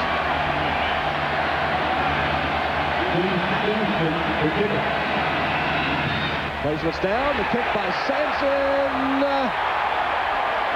did not get there. No good. So the Irish get a drive going before halftime, but it results in no points. And it illustrated right at the very end, I think, the immobility of Jarius Jackson. Boy, yeah, absolutely. There's no doubt that his knee is affecting their game plan and his play. Now, 45 seconds remaining. Georgia Tech has 3 timeouts remaining, up by 14. You know, the way they played offense, I'd let them have at it. I'd let them go. I have a question for you for Notre Dame's second half. Bob Davie told us that backup quarterback Arnez Battle would play. Would you bring him right back to try to get a spark to your offense? Well, I still think Jarius Jackson is their best chance of winning because he's the better thrower. I really believe. I think if you're going to win, you're still going to have to win it with the passing game. Right now, the first priority is stopping Tech for the final 45 seconds. Hand off to Rogers, Philip Rogers. Got a couple of yards. Yeah, apparently Ralph Regent thinks differently than I, and that's why he's the offensive coordinator. I'm up here with you, but he's going to let the clock run out. He has a 21-7 lead in the closing seconds of the second quarter. Davie, the former defensive coordinator, has seen a varied Tech offense thrown at his team today. It's been really a thing of beauty if you're an offensive-minded player to see all the twists and turns of that Georgia Tech offense. Well, it reminds me a little bit of Notre Dame's opening game. They played poorly in the second half and great in the first half and great in the second half, and they're going to need to do this in their last game of this season. So George O'Leary and the Yellow Jackets go to halftime with a 21-7 lead on Notre Dame. And let's go down to Jim Gray. All right, thank you very much. Bob, let me ask you about Jarius Jackson. His immobility, has that cost you here in the first half? I don't think so. I think Jarius may have had a couple opportunities he could have run the ball. But more than Jarius's injury right now, it's our pass protection. You know, we got ourselves in a situation where we're throwing the ball so much. So we got to get back and settle down at halftime, be able to run the ball a little bit more, and that all starts with playing better defense. But there's a couple opportunities Jarius could have run, but we got to do a better job protecting. Arnaz battle it off quickly in the second half? Yeah, I think we may play Arnaz a little bit. You know, we thought about putting him in a little bit at the first half, but we're probably trying to throw the ball a little bit too much. We need to settle down. There's a lot of football left in the second half. Thanks, Bob. Appreciate it. Back upstairs to you, Tom. All right, at halftime, Georgia Tech leading Notre Dame 21-7.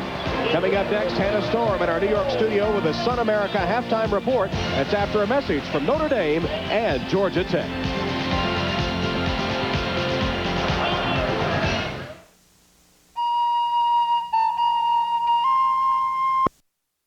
Develop into a top quarterback at this level. It was almost like putting Arnaz and Eric both in the flames, but you know, it was something that had to be done because, I mean, we had no one else to turn to. Arnaz back to throw. Lost the pass from Malcolm Johnson. It's intercepted.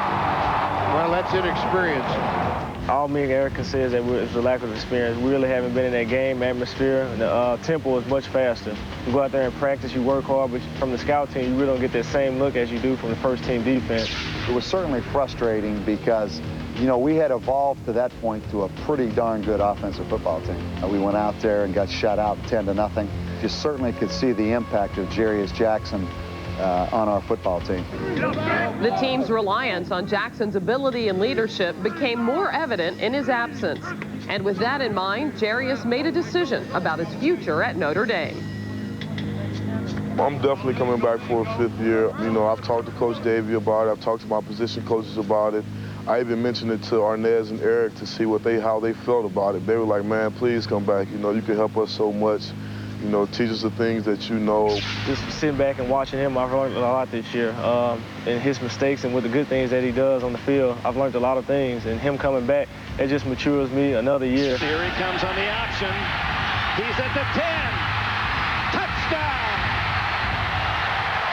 I've had a great year. I've had a lot of different people come tell me, hey, you've had a great year. You know, you definitely want to make it to the next level. And that's something that I want to, you know, that's definitely one of my goals. I hope to succeed. And a comparison of the two option quarterbacks in today's game, Joe Hamilton has passed for over 100 yards and a touchdown, also a 5-yard touchdown reception from running back Joe Burns. As for Jarius Jackson, well, you heard Bob Davey tell the story. He is not getting good protection, has passed for 97 yards, but minus 15 yards rushing on 3 sacks. And as we join the Yellow Jacket Marching Band, we remind you to go online to msnbcsports.com and check out NBC's Notre Dame Central, a special section featuring Gator Bowl coverage and the discussion about Jarius Jackson. His obvious problems with that knee brace has taken away a good part of his game. And if you remember, Jim Gray talked about maybe just before halftime, and he said they probably will try battle, but Jackson was still their man. Yeah, and if you see Arnaz battle, which, again, Bob Davies told us that you will see more option plays. Arnaz battle is not the thrower that Jarius Jackson is, but he is a very good runner, and you will see more option plays with Arnaz battle. They need a spark, and it's going to start on this opening drive. Very, very important drive for them.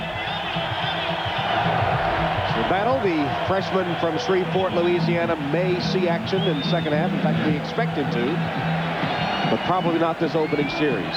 Number 31, Darcy Levy, awaits the second half kickoff. And Bob Davey thinks he has a chance to break a long play on a kickoff return. This will be an opportune time for his team. And Williams gets the second half underway with the kick, chasing Levy all the way back. And the kick goes through the end zone for the touchback. He boomed that one. They went through a couple bands back there, too. They may never find that ball. In a tuba. So Williams, who shanked uncharacteristically a punt earlier, buried that kickoff. You know, Tom, I've watched this Notre Dame team all year long, and it is a team that is determined, that does not get discouraged, even though they did not play particularly well in the first half and trailed by 14. You just do not count these guys out. They've come from behind and won 5 close ball games this season. Actually, that's been a trademark for both of these teams, hasn't it? Yes. Notre Dame will need a comeback here. They trail 21-7. Brown in motion.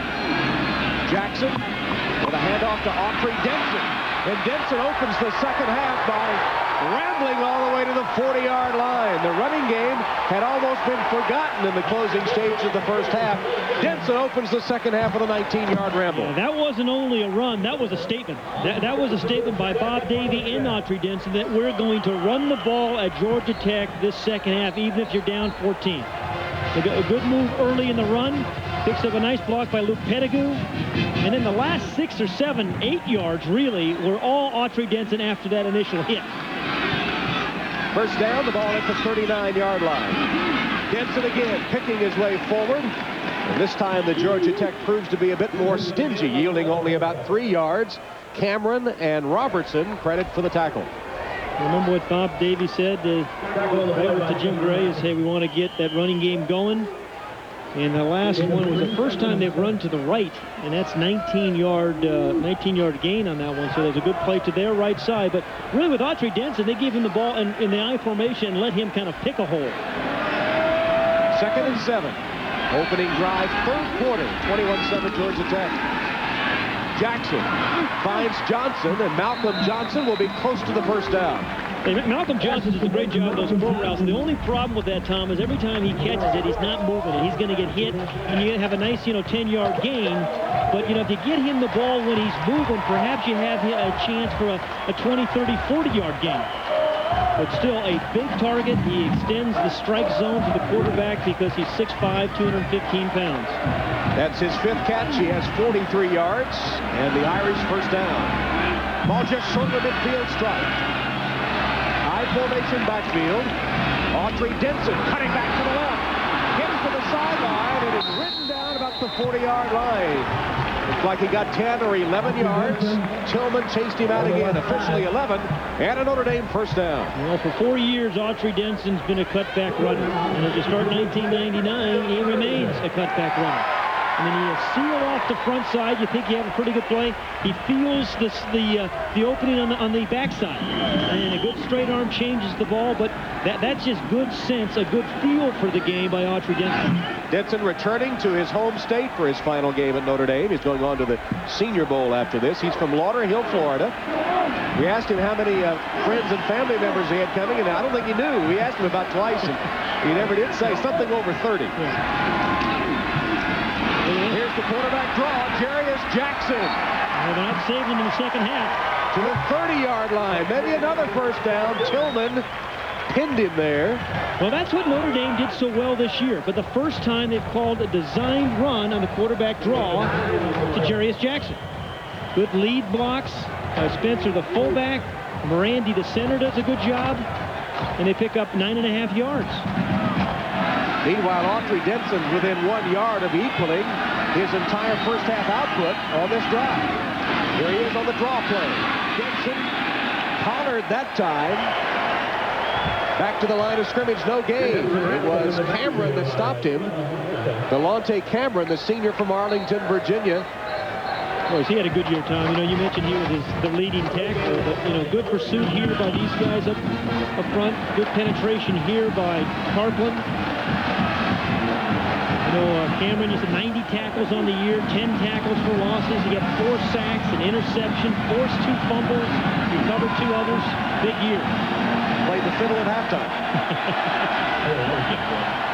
3rd and a yard. Denson. First down Notre Dame. He's to the 25-yard line. Tackled there by Jerry Caldwell.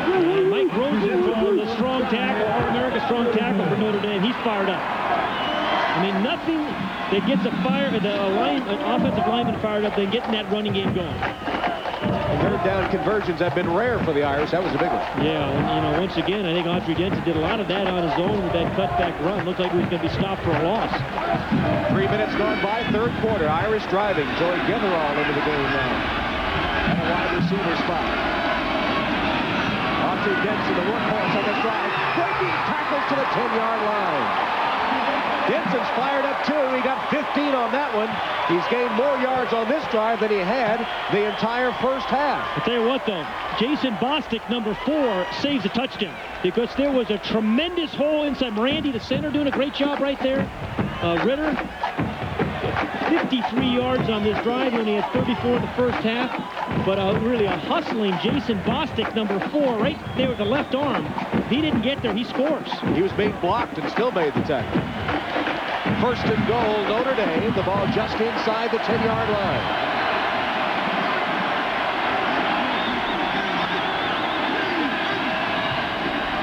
Jackson, quarterback draw. To the wall. Yeah, this is a different offensive philosophy, offensive calls, and certainly a different Jarius Jackson. For the second time in this drive, a quarterback draw. Watch Morandi do his job, cleans up a hole, good lead block there. And Autry Denson on the sideline applauds Jarius Jackson's quarterback draw, so it's like the Irish throwing caution to the wind as regards Jackson's knee here in the second half. Denson, touchdown.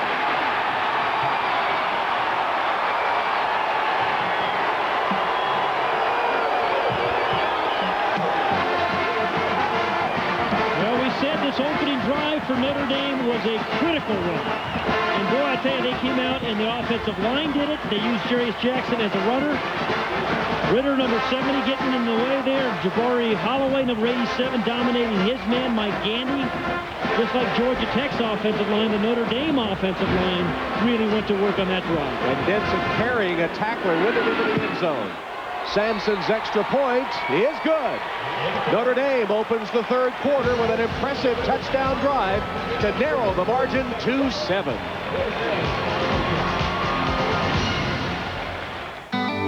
They're the kind of folks... Toyota Gator Bowl is brought to you by... Celebrating 20 years of incredible value. Look at the St. Johns River in downtown Jacksonville from the MetLife blimp under the command and Comer with help from co-pilot Snoopy.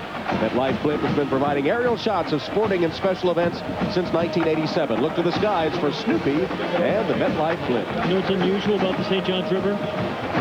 Flows north. Yeah, flows north. There you go. With Jacksonville, one of the largest cities and area in the United States, maybe the largest, as the Notre Dame band applauds their 10-play, 80-yard drive. Tom Hammond, Pat Hayden, Jim Gray, Toyota Gator Bowl. Third quarter opens with Notre Dame getting back into it. They trail 21-14. Smith's kick is a short one, taken by one of the up men and returned to about the 27-yard line. It was Burton Johnson. Maybe a fumble. There may have been a fumble. Notre Dame thinks they have it. Oh, yeah, it's a fumble. And they do. You know, a real short kick up front. And it was Virgil Johnson, number 39 for Georgia Tech. They didn't signal for a fair catch, which you can on a kick. And then Tony Driver, the defensive back and sometimes tailback, number 25, wrestled it away. You know, the second half opens up exactly the way you want from Notre Dame. There's the recovery there or takeaway by Driver. That was impressive. Wow. Driver just snatched it out of his arms. Man, interesting turn of events. Georgia Tech, if you just joined us, dominating the first half with brilliant offense. Quick drop, Jackson. Nice snag by the fingertips of Bobby Brown. Well, that's 2 by Bobby Brown, right on the fingertips. Kind of that bubble screen that Purdue has run so well the last few years. The slot man, Bobby Brown, takes kind of a little release. It's almost a run, really. You get a block by a wide receiver, but twice Bobby Brown has made real good adjustments to the ball in the air. 2nd and 1 after that 9-yard reception by Brown, and the Irish continue to play. Inspired football will open the second half. 2 tight ends. To Denson, and just caught by a shoe top. Jason Bostic saved another touchdown. Yeah, you're right. I mean, again, Denson is gone, if not by the saving tackle by Jason Bostic. Boy, this third quarter has been a big quarter for Notre Dame this year. Jim Gray was talking to George O'Leary about it. They've scored 94 points. You see the kind of turnaround they had from a year ago. Boy, their special teams put their offense in exceedingly good position. From the 11, first and 10. Spencer, the lone setback. Jackson, quarterback draw. Takes a pretty good hit. Ridden down about the 4-yard line by Justin Robertson. Well, Jarius Jackson's not worried about next week, is he? Or next year. Yeah, absolutely. And this was almost like the old Statue of Liberty play that you used to run the backyard, Tom. Not this well, I might add. But good lead block there by 33, Jamie Spencer. And a determined run by Jackson. He looks like Autry Denson. Speaking of Denson, who was out of the game on that play, he's closing in now on 100 yards, 94 yards rushing. He had 54 the last drive. High formation. Denson the tailback. Gets the handoff. Dancing his way. Powered and stopped by the Tech defense at about the 2-yard line. Delonte Cameron, bottom of the stack for the Yellow Jacket D. Well, the Yellow Jacket D needs to make a play on this third down, change the momentum a little bit, and force at least a field goal attempt. This is a critical down, this Georgia Tech defense. Here's the man who fumbled to set up this Notre Dame drive. That's Johnson. And Tony Driver, who had the takeaway. Third down and a yard. Irish can pick up a first down. From the eye. Denson. Falling forward, close to the first down. Tarplin wrapped him up. And Tarplin believes they got a fumble. But he was down, and this one's going to be close. This is going to be an interesting mark as well. Saw one in the first quarter. They'll bring out the chains. They might have stopped him thanks to the efforts of Jesse Tarplin, the senior defensive end from Decatur, Georgia. Who almost went to Notre Dame. First recruiting trip was to South Bend. He really enjoyed his visit. In fact, a high school teammate from Decatur Cross Keys High School had hosted him at Notre Dame. And fourth down. All right, it'll be fourth down and about a foot. They're going to go for it. I think he kicks it. No, he's going to go. Well, they've been so inspired. They've been playing with such emotion. Perhaps even if he made a field goal, it would detract some ways from that emotion that's carried them so far. And he's saying to his offensive line, if you can't give my guy a foot. Yep. Well, he's got a determined runner in Autry Denson and an offensive line that's come alive in this second half. 6 of 17 fourth down conversions this season. Split backs, Denson and Spencer. Jackson. He got the first. He got a good mark. Justin Robertson stopped him, but it looks like it'll be first and goal. Let's see. I don't know. The spot. Yeah, two different spots from both sides. The far guy spotting, the far official gave him the first down. The near side was actually putting the ball down. I'm not so sure. Yeah, the near spot, they may not have gotten it.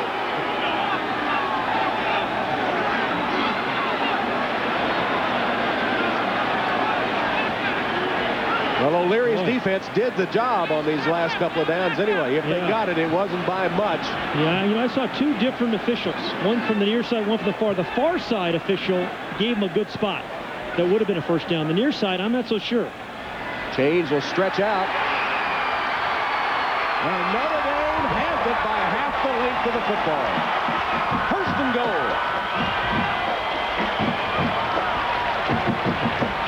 Watch the offensive line. Good surge. Good defensive penetration. Justin Robertson, the middle linebacker, number 58, making a play. Just got a good spot in the first down. Ball just inside the Georgia Tech 2. Notre Dame trailing 21-14. First and goal.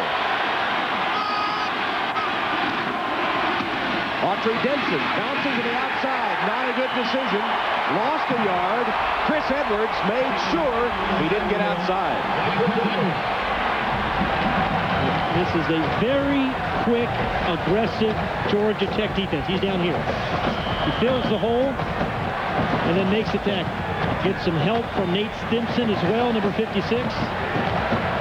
Yeah, and Bob Davis saying, hey, that's supposed to be an inside play. You should run it inside, not bounce everything outside. Yeah, this Tech defense, which has forced so many fumbles and big plays, they need one now. Second and goal. Option. First of the day for the Irish. Jackson scores.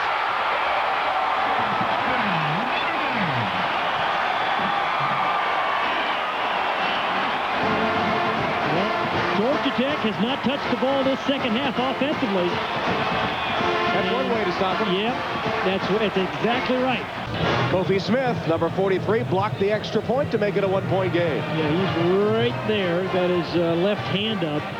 Georgia Tech has had a real good year in a variety of ways on special teams. There's Kofi Smith, backup defensive back. And Hunter Smith ready to kick off for Notre Dame. With Des White and Sean Gregory, the deep men for Georgia Tech. Ball fair catch here. Short kick. Remember that one proved to be Tech's undoing. And this time they hold on to the football short of the 30, only a 4-yard return. Tomorrow night on NBC. You are going down. You will not get in my way for a second. Al Pacino, Robert De Niro, and Val Kilmer. Heat premieres on NBC Sunday at 8, 7 Central.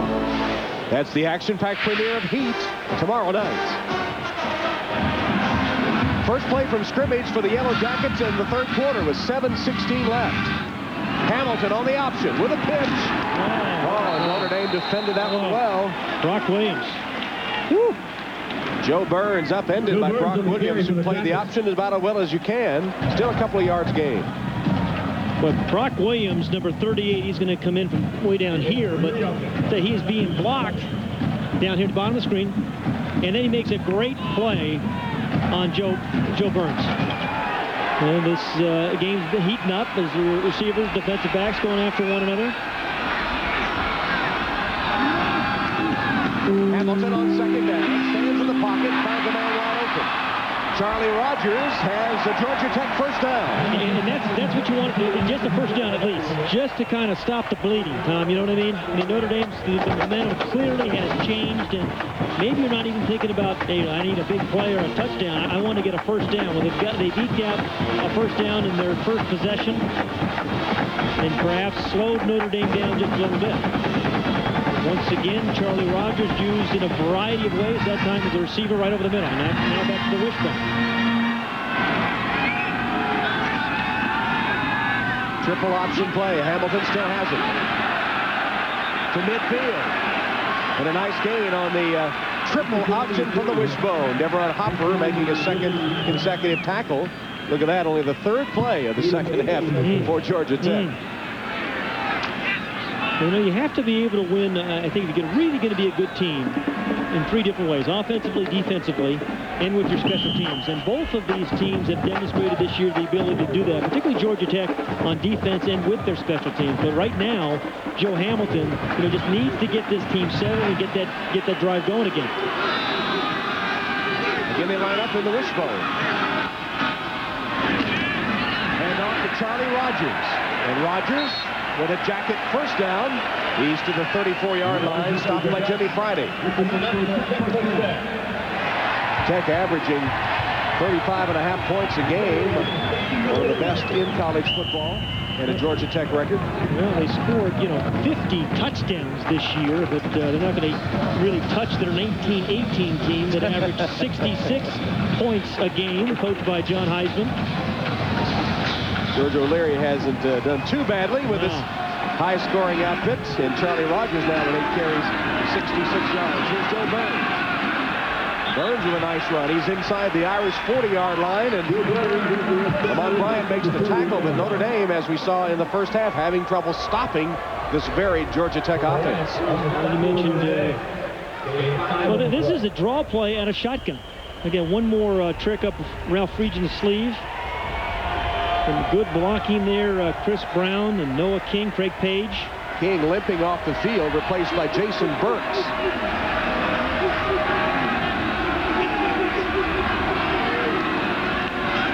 Hamilton. Sacked. Bobby Howard trapping Joe Hamilton. the elusive one, and getting him down for a big loss. Well, Audrey Denson was voted the most valuable player by his teammates earlier this year, but Bobby Howard, number 27, has been incredibly valuable to the Irish on defense. And if they have a leader, it is Bobby Howard. A quiet leader that just kind of gets the job done game in and game out. Senior from Rand, West Virginia. Winner of the Newt Rockney Student Athlete Award. Big play here for Georgia Tech. It's 3rd and 10.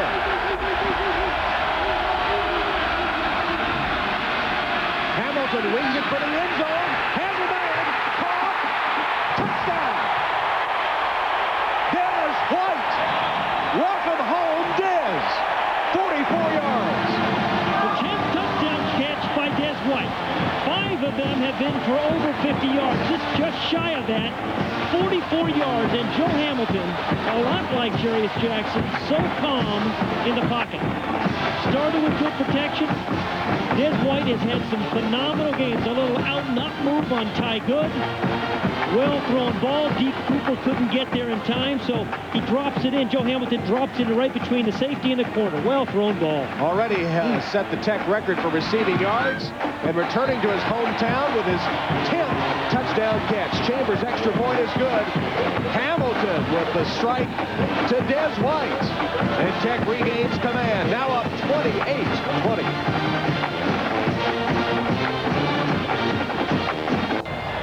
Tom Hammond, Pat Hayden, Jim Gray, Toyota Gator Bowl, 3rd quarter, 3:42 left. Notre Dame had made it a 1-point game after trailing by 14 at one point until this touchdown pass by Georgia Tech. And watch how the ball dropped in there, right in between the safety and the corner there. A well-thrown ball by Joe Hamilton. Des White, there's the out move, then the up. Free safety didn't get there in time because it was a perfect trajectory thrown by Joe Hamilton. Great throw, great catch. And Des White, who is from the Jacksonville area, with his 10th touchdown reception of the season. So Georgia Tech ahead now 28-20. What a game. And a good game. And Williams is set to kick it off. Levy, the deep man for the Irish. Levy takes it a yard deep, picked it up on the rebound. And will be stopped just across the 10-yard line. Well, Des White had that 44-yard touchdown reception a moment ago. The sophomore split end is home for the Gator Bowl. He enjoyed a standout high school career at the Bowl School in nearby Orange Park. This week, White was able to pay a visit to his old school with some of his new friends, as it was Georgia Tech's practice site for today's Toyota Gator Bowl game. And he's just really learning how to be a wide receiver, Tom. You know, he was a running back at Bowl School and a very good one. Second year as a wide receiver, and he's dropped some balls, but boy, he's had a big career in the touchdown department. Big year, 10 of them. Now the Irish must answer, beginning at their own 12-yard line. Audrey Denson on the handoff, stopped for a loss, back to the 10-yard line. Loss of 2 as Delonte Cameron makes the big defensive play. Let's go to Jim Gray. All right, Tom. Well, Jarius Jackson on the touchdown that he scored down here in the other end zone tweaked his knee a little bit on that play. I spoke to him. Says it's a little jumpy now with all the running that he's done here in the second half. It's not totally stable. It's okay. He said he will continue, but clearly it's given him a little bit of trouble, particularly after that touchdown. Tom? All right, Jim. Jackson, who is listed as a senior, does have the option and will exercise it to apply to Notre Dame for another year of eligibility. So everyone expecting him to come back under center for the Irish next season. Nice move at the line of scrimmage by Audrey Denson, and he has a first down across the 25 to the 26-yard line. Well, that lead draw, he has run so well. We'll talk about the feel. I mean, he's got, you know, a sense of where the defenders are and the angles that he has to take. Morandi again, a good block. Good block also by the right guard. It was Tim Ritter, I believe. But again, just a real good feel, particularly running this lead draw. Everybody just kind of takes the defensive man where they want to go, and then Audrey Denson decides where he's going to take the ball. 13 carries, 74 yards in the third quarter for Denson. Here he is again. Not much that time. Back to the line of scrimmage and twisted down by Tony Robinson.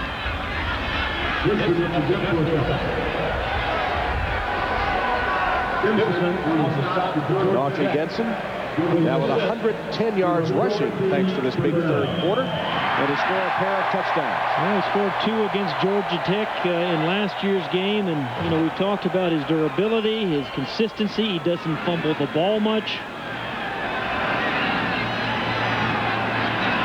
And he doesn't tuck in his shirt much. Playing in his home state from Lauderhill, Florida, Nova High School. Jarius Jackson to the tight end, Holloway. Holloway rambles close to an Irish first down.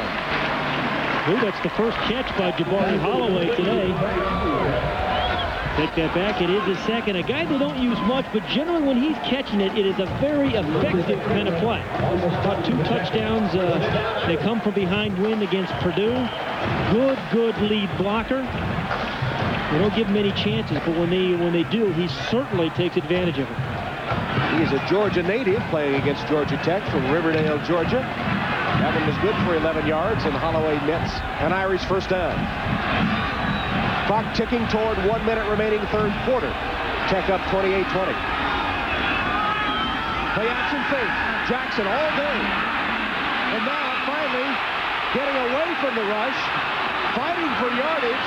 And Jackson finally to the 45-yard line, tracked down by Jesse Tarplin. But has he looked completely different the second half than he did the first? Now, he almost fumbled that ball at one point, but, I mean, this is the Jarius Jackson Notre Dame fans have seen all year long. Great protection, but great coverage. There's absolutely nobody open. Then he avoids the first rush. Now, watch, he's going to bobble the ball here as it gets hit.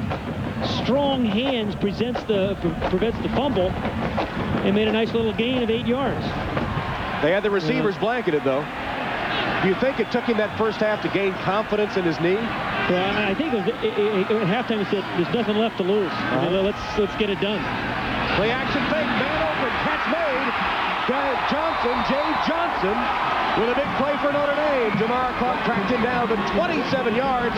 Only the 5th catch of the season for the junior from Starkville, Mississippi. But like Jabari Holloway, Jay Johnson's catches have always been important ones. I mean, he caught a couple on 4th downs this year. Again, against Clark, the way he just kind of snatched the ball, that's good hands. Didn't use his body, didn't bobble the ball. The ball thrown on a line drive, so the safety can't make a play. And that's a real good throw and a real good catch by Jay Johnson. Mississippian to Mississippian. Jarius Jackson from Tupelo and Jay Johnson from Starkville. That play brings the third quarter to a close. It ends with Georgia Tech leading Notre Dame 28-20 at the Toyota Gator Bowl. We'll be right back after these messages from your local station.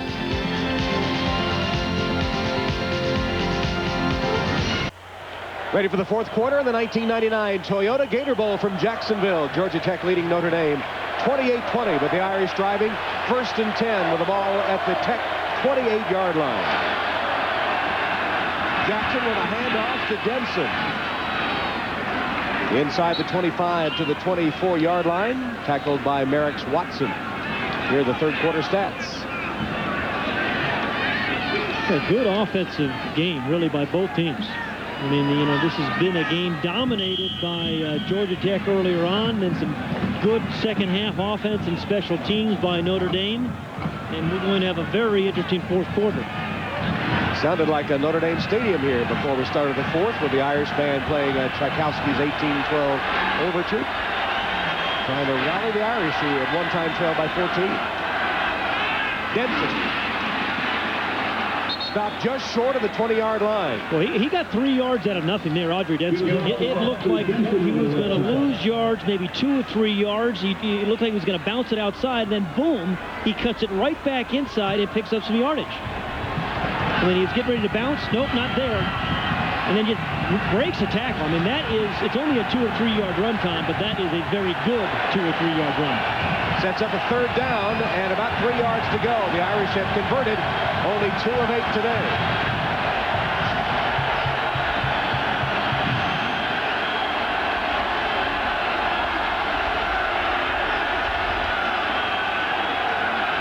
There's some movement. There's some movement. Called an audible, and there was some movement. And so instead of 3rd and 2, or 3rd and 3, we're going to get 3rd and 8. That's a very big penalty. Yeah, sure does.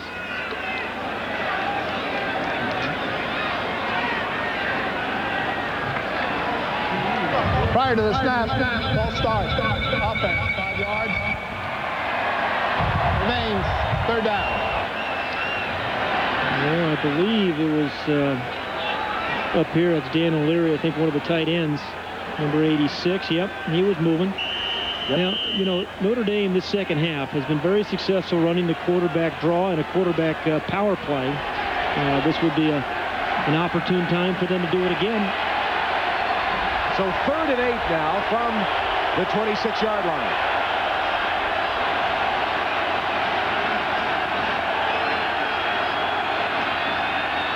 Jackson scrambles for time, but his pass comes up short, intended for Brown.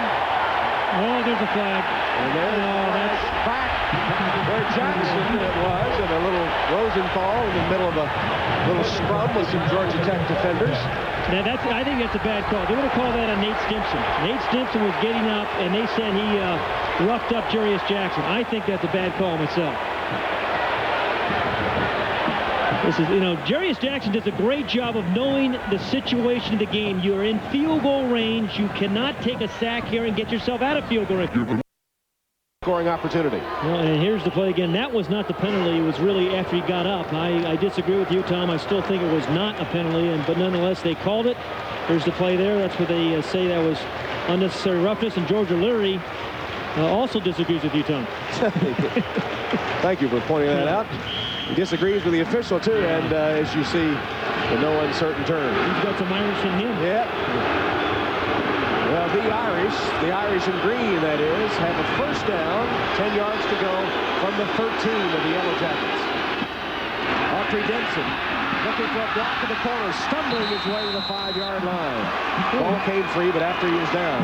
Is Autry Denson good in close quarters? You know, right when you look like it looks like someone's going to stop him, you know, he puts on a little bit of a move or just makes you just get a slight hit on him so he can pick up another 5-6 yards. It looked like Clark, number 1, was going to get him right there, but he just kind of sidesteps him and picks up another 6. The all-time leading ground gainer for the Irish, now with 126 yards rushing in this Gator Bowl game. 2nd and 2. Here's Denson to the 1. And stopped just short of the goal line.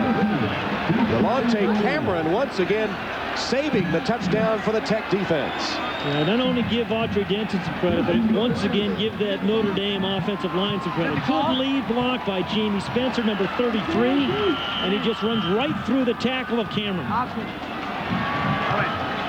Now look at the size of Mike Rosenthal, number 79, blocking. A little smile at the end. There's a little size disadvantage. Mike Rosenthal's had a really strong second half here.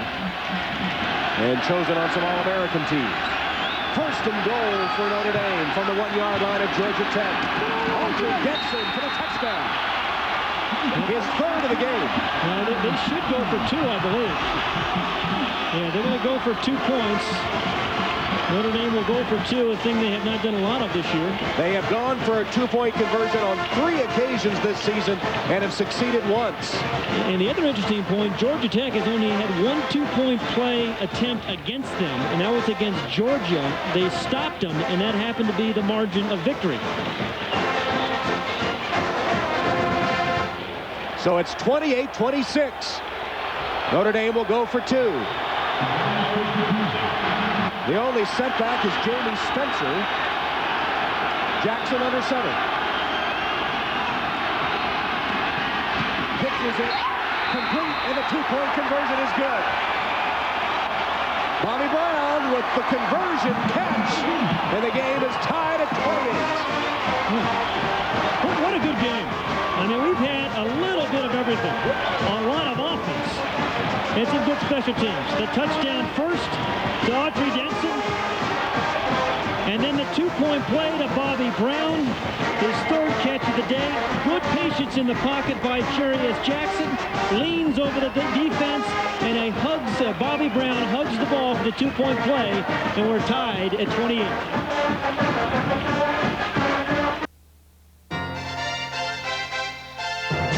The 1999 Toyota Gator Bowl is brought to you by Toyota.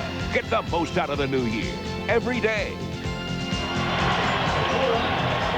The MetLife Blimp, Snoopy 1, cruising above Alltel Stadium in Jacksonville, providing aerial coverage of the Toyota Gator Bowl.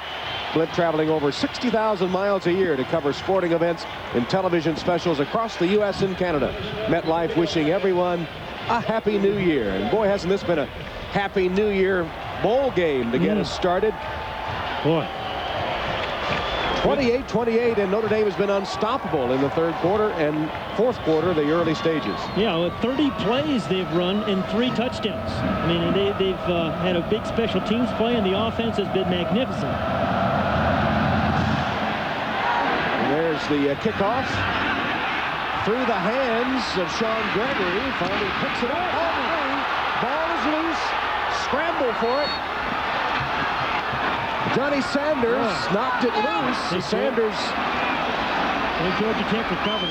That's almost a tremendous play for Notre Dame's second special teams play of the half. Tony Driver, remember, earlier took one away on a kickoff, and Notre Dame turned it into a touchdown. There's the Sanders put his helmet right on the ball. Tech was lucky to get it back. It was recovered by Watley. Gregory had trouble with that one from the start, didn't he? Yeah, well, it was kind of one of those deep, low squib kicks.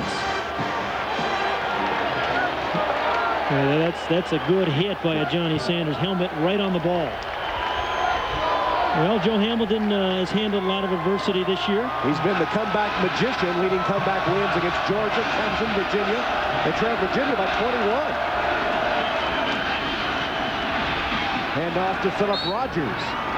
Couple of tough yards across the 10. Legree, the tackle for Notre Dame. And again, I think if you're Georgia Tech, you just think, but hey, let's get the first down first. You know, only eight plays this second half. Let's get the first down, and even if you don't, score on this drive, you give your punter some field position to be able to get rid of the punt. But get the first down first. That shows you how big the turnaround has been in this second half. 2nd and 7. Hamilton changing the play. Short drop. Pass dropped by Matvey. The drop passes continue to plague Georgia Tech. Good audible. Saw the blitz. Did Joe Hamilton. Smart play. A lot of men crowding the line of scrimmage. You get the ball, you're tight end in the flat. Perfect throw. Absolute perfect throw. Russell Matvey, redshirt freshman. Big play right now for Georgia Tech. 3rd down and 7 from their own 12-yard line in a tie game. They're going to call a timeout. Joe Hamilton wants to be sure. So Tech takes the timeout. They're second in this half. That leaves them with only one timeout for the last 11 minutes of the game. 28-28 at the Toyota Gator Bowl. Next on NBC Sports, enjoy Brian Boitano's Holiday Skating Spectacular with Brian Boitano, Christy Yamaguchi, Brian Orser, and Lou Chen. Brian Boitano's Holiday Skating Spectacular next on NBC.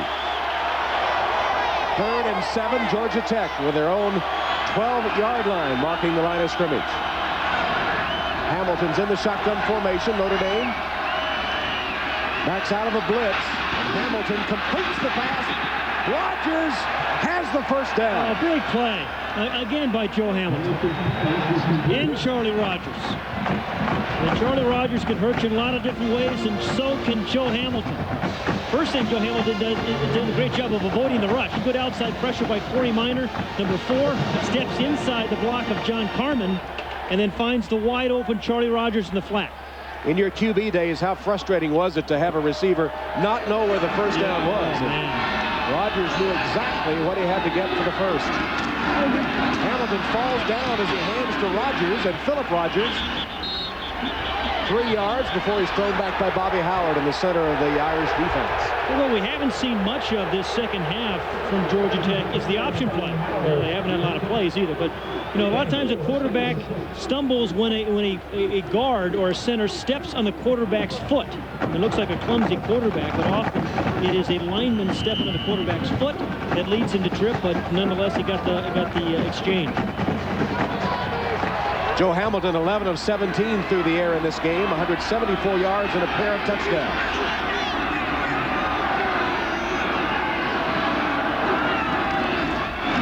Here's the option. And the pitch to Rogers. Charlie Rogers, defensed fairly well by Notre Dame, led by Corey Minor. Corey Minor's had a strong second half for the Irish. It's going to bring up another third down as the Yellow Jackets look to win their 5th straight bowl game. Notre Dame riding a 3-game bowl losing streak there in the last 4 wins for the Yellow Jackets. George O'Leary has done a great job with this program, particularly the last 2 years. And they're going to be good next year. They are indeed. Trying to convert this third down and 4 yards to go. Hamilton, touch pass complete. Charlie Rogers picking his way for another Georgia Tech first down. Well, you know, twice on third downs, they've thrown the ball short of the first down marker to Charlie Rogers, which tells you they have a lot of confidence in his ability to do something after the catch. Now, he's the back right here. He's going to bounce off a guy. Gilbo catches the ball short of the first down. And, you know, ordinarily that's bad offense. You never want to throw the ball short of the first down markers, but they have extreme confidence in Charlie Rogers and his ability after he catches the ball. Mr. Do Everything now has 4 catches for 52 yards, has run the football as well. Charlie Rogers, number 3. Ed Wilder ripping off yardage to the 40. Remember now, this play began deep in Georgia Tech territory, and Bob Davies' defense unable to hold him down there so far. You know, Notre Dame's offense this second half has been terrific. Georgia Tech's offense really has been good all game long. And George O'Leary right now, ideally with 8:42 remaining in the ball game, you'd like a long drive that uses as much of the clock as you can, and then you score a touchdown, put it out of reach. The only way Notre Dame has been able to stop Georgia Tech really is keep the ball away from them. Option, pitch to the tailback, Rogers. Charlie Rogers, another Georgia Tech first down at the 45-yard line. He's tackled by Anthony Weaver. A good little block by Des White, the wide receiver, allowed Charlie Rogers to get that first down. And again, down here, watch the receivers block down here on the option play. I mean, Des White's the guy in the slot here. He does his thing. He kicks that defender out, and then Charlie Rogers is allowed to cut inside him, and that allows him to pick up the first down. So good wide receiver blocking. Two of the best bands in college football on display here today, and 2 of the great fight songs. Play action fake, and Hamilton going deep. Has his man. It's Des White racing for the end zone, and the touchdown.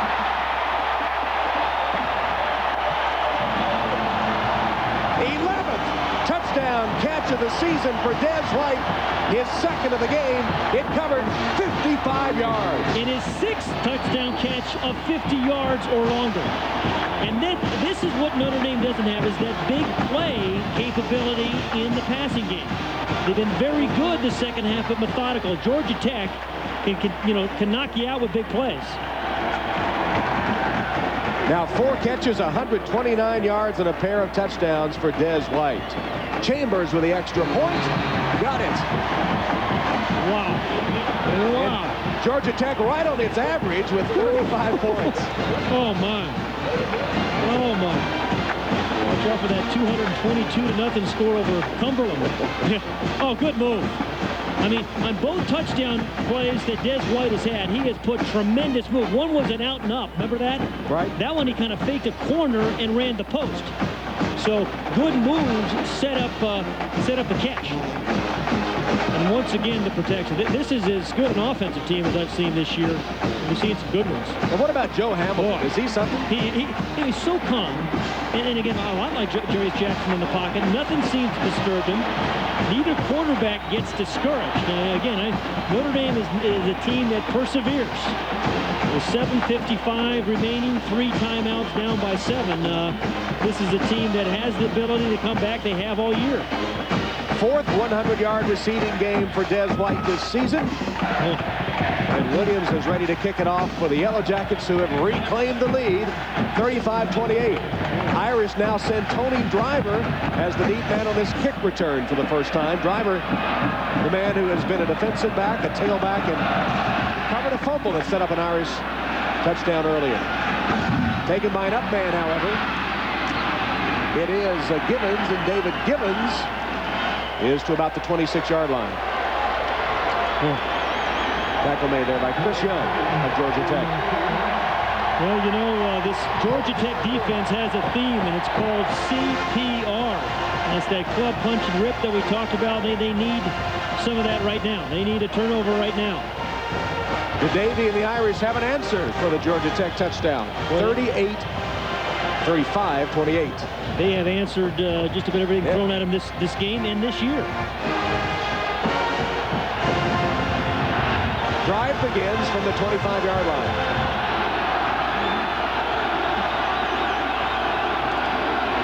Jackson hands to Denson. Dances his way for a couple. Edwards made sure he didn't break free that time. Stimson was there for a piece as well. Well, Nate Stimson, number 56, is a guy who is undersized perhaps, but he's got a lot of heart. He is a relentless type of player. You can block him, but he doesn't stay blocked.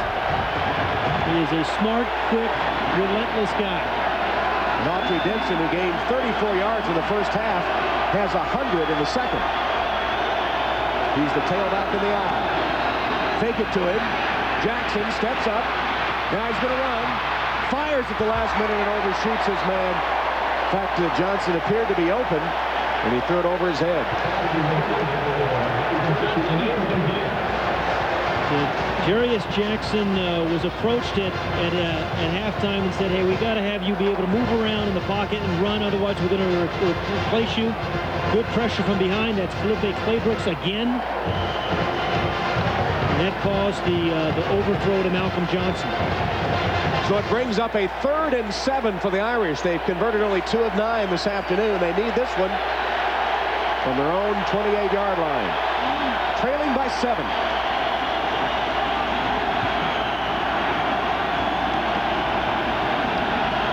Blitz. Jackson down the sideline. Broken up. Intended for Johnson. Traveris Tillman knocked it down. Well, first time they stopped Notre Dame's offense this second half, but it was an appropriate time. Jarius Jackson waiting to the last moment, tries to throw the ball over the defender's head and give his Malcolm Johnson, all 6'5" of them, a chance. Good coverage. That's a free safety, Tillman, Gardner. So he's good man-for-man coverage by a free safety. Bostic had come on a blitz, but they picked him up. Smith's punt. Backpedaling. Retreating and going to the outside. One man to beat, Hunter Smith. And finally wrestled down at the last minute. Charlie Rogers doing his magic one more time. Joe Thomas finally chased him down. It was a 32-yard return of a 47-yard punt. And Joe Hamilton watched and enjoyed. Momentum to Tech.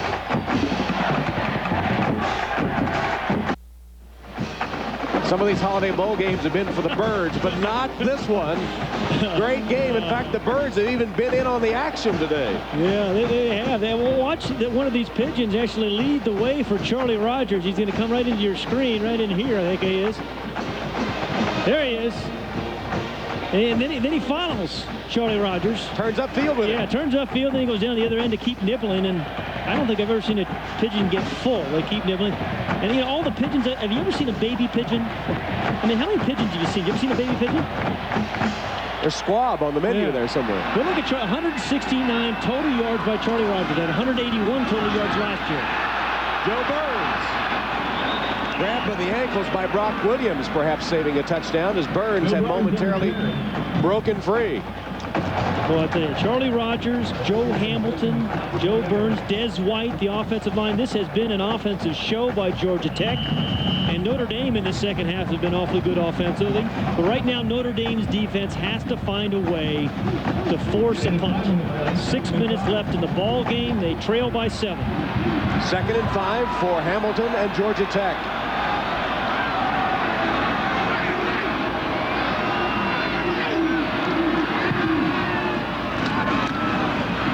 Give it to Burns.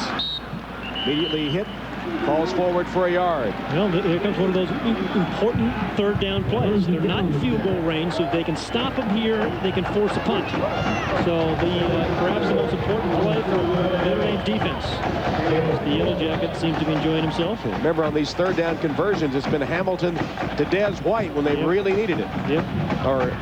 Or Charlie Rogers. Yep. Charlie Rogers is who I should say. White has been the touchdown maker. 169 total yards for Charlie Rogers. Option. Hamilton tossed as he was hit. Oh, I think he got it. What a great pitch by Joe Hamilton. Williams and Minor on the stop. Let's see the spot of the football. He had Anthony Weaver draped all over him, didn't he? Joe Hamilton has thrown the ball well. Very few guys who are good option passers or option players or have good touch in their passing game. But Joe Hamilton seemingly can do both of those things. And Rogers, he just does everything. 11 carries, 75 yards now. They'll measure here for the first down. And just a scoop. Wow, did not make it. Now, George O'Leary. I think it's a bowl game. I think your offensive line is doing a pretty good job. You give it a chance. Either that or you try to draw them off sides. And they are going to go for it. 4th and inches. Georgia Tech leading 35-28. Inside 5 minutes left in the Toyota Gator Bowl, and they will go for it. They have converted their only previous 4th down attempt in this game. And part of it might be thinking, hey, our defense really hasn't slowed Notre Dame down much anyway, so we must try to keep possession.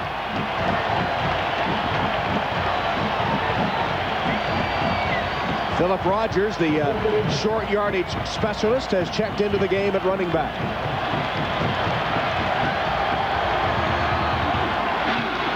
Tight formation, 4th and inches.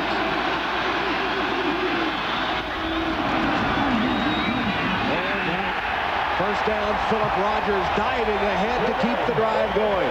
You know, this Georgia Tech offense can give you finesse and power. And that's a unique team. You know, a lot of finesse teams, option teams, can't power it when you have to. But this offensive line can be dominating at times. They can give good pass protection. And coaches like that kind of offensive line. O'Leary gave his offense the vote of confidence, and they returned it by picking up the first down. Now, under 4.5 minutes showing on the clock. Bob Davie needs a big defensive play to get the ball back before any further damage is done. Option. Hamilton pulls up. Loose ball in the air, and it falls incomplete. The Irish had a couple of chances to pick it off. Intended for Burns, and 38 Brock Williams nearly had it. You know, I have to wonder about that call. Now, Ralph Friedgen has called a great game thus far, but there's 4 minutes remaining in the ball game. Throwing the ball in traffic, I don't know. I mean, run as much of this clock out as you can, or force Notre Dame to use some of its timeouts. They have 3 remaining. Bobby Howard had a shot at it, went right through his hands. Then a jump ball, and several Irish hands grasping for it. It falls to the turf. 2nd and 10.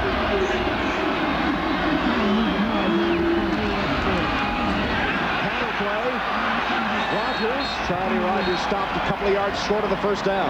Yeah, but now they have a chance to, you know, they're in field goal range. I mean, they'd love to pick up the first down, but you can't have, you know, a negative play. No sacks or a negative play here. But this counter play has been a nice change of pace for them out of the wishbone formation. They fake the ball to fullback. Good lead block there. Charlie Rogers gets a couple of extra yards out of it, a la Audrey Denson. And here's another one of those big third downs. 3rd and 3 from the Irish 23-yard line. At wishbone formation. Hand to Charlie Rogers. Close to the first down, then driven back by Friday and the Irish defense. Really short. So it'll be 4th down coming up, and this time O'Leary apparently is going to take a timeout to talk about it or think about it. Well, it might be. Was it Notre Dame that maybe used it? All right. Notre Dame Irish used 1 to 3. Yep. Irish trying to save some time. Stop it with 3:21 left. And, you know, this is a big decision for George O'Leary. The attempt, the field goal, to really put the game effectively out of reach, but you worry about the block. You worry about that low trajectory kick. He looks like he's actually thinking about going for it on 4th down. Timeouts. Notre Dame just used their first. Georgia Tech has 1 remaining. You know, it's really been interesting. Notre Dame, we have seen this year, has been a determined team that have won a lot of close ball games. 5 this year, many of them late in the 4th quarter. But it's going to come down to this play. They're going to have to stop Georgia Tech. They can't allow a field goal. They must stop one way or another to give themselves a chance to win this ball game. And, of course, if Tech decides to kick, they'll send Brad Chambers out there, number 13 of all numbers. Lucky 13, yeah. But, of course, he had the game winner with 2 seconds left against the Georgia Bulldogs. And had a game winner a couple years ago against Clemson. Chambers a good athlete in his own right, an all-stater, and played soccer, basketball, tennis, football when he was in his high school days at Stephen County High School in Georgia, from Toccoa, Georgia. So the decision rests with George O'Leary. They got their offensive team in. It looks like they'll go for it on 4th down. Yep. 4th down and about 2. I'm going to guess that Charlie Rogers may touch the ball. I don't know. What a gambler you are. Yeah.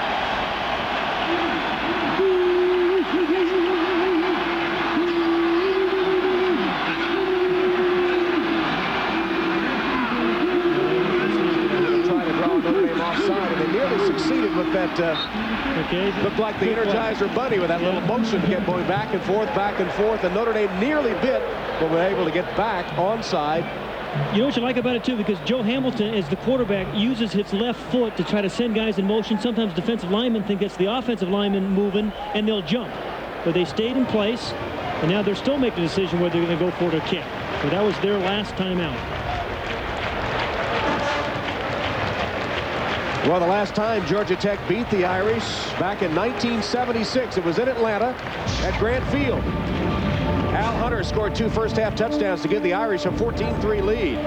But David Sims sparked a Georgia Tech second-half comeback with a pair of touchdowns of his own, and the unranked Yellow Jackets upset the number 11 Irish 23-14. Georgia Tech did not attempt a single pass that entire game. Yeah, a little different offense. They ran a wishbone in that game. And Georgia Tech a slight favorite in this game today, so it would not be, classified as an upset. But here comes the kick. It will be Chambers to attempt the field goal. Again, what Chambers has to be concerned about is getting his ball high enough. You can't afford the block kick. 39-yard attempts.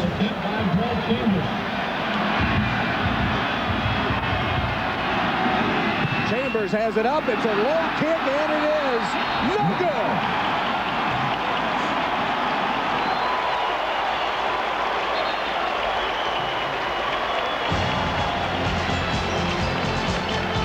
The Irish have life yet. 3:18 left. 35-28.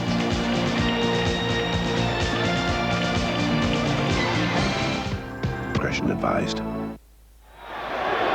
3:18 left in the Toyota Gator Bowl. 35-28 after Chambers missed his field goal. Yeah, good snap by Ross Mitchell. Good hold by Brett Basquin. It was just a clean miss by Chambers. George O'Leary on one sideline saying, hey, what happened? Not a whole lot you can answer that question except we just missed it. And, to be a coach in those moments. A pinch anxious. And now his team has a chance with 2 timeouts to certainly tie it and potentially win it with a 2-point play. They start from their own 22-yard line. Jackson from the shotgun wants to run the draw. Fumble. Felipe Claybrooks knocked the ball loose, and it looked like Jamie Spencer recovered for the Irish, but a big loss on the play all the way back to the 15-yard line. That ball just came squirting out and flying through the air. Well, that was the rip part. Remember we talked about club, punch, and rip? That was the rip part. Team timeout. Again, They've done this all year long. Number 97 just kind of rips it out of there. Remember, they've returned 7 fumbles for touchdowns. It's no accident. They practice it every day in practice. And then they have a drill where they say scoop and score. Watson had a chance, number 98, to recover that thing. But this is, they practice that rip. They practice scoring after the fumble recovery. The Irish have called a timeout. They have 1 left. Now 3:01 on the clock, but it'll be 2nd down and 17 from their own 15-yard line. And again, when Notre Dame doesn't have that kind of guy like Des White that can go the distance for you, they catch a lot of passes, but they generally get tackled after that catch. And Jim Coletto has tough calls coming up. Don't forget, coming up next on NBC Sports, Brian Boitano's Holiday Skating Spectacular with Brian, Christy Yamaguchi, Brian Orser, Lou Chen, along with jazz great Al Giro and Broadway's Linda Eder. Brian Boitano's Holiday Skating Spectacular coming up next here on NBC. Jarius Jackson has been to the sideline. Brings the play back into the Irish huddle. 3:01 on the clock, 2nd and 17. And I see the Irish have number 21, Javen Hunter, in, who's a freshman, but he's got very good speed.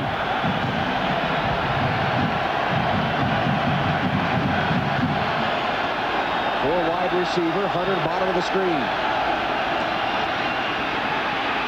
Jackson chased from the pocket, fires on the run, broken up and nearly intercepted.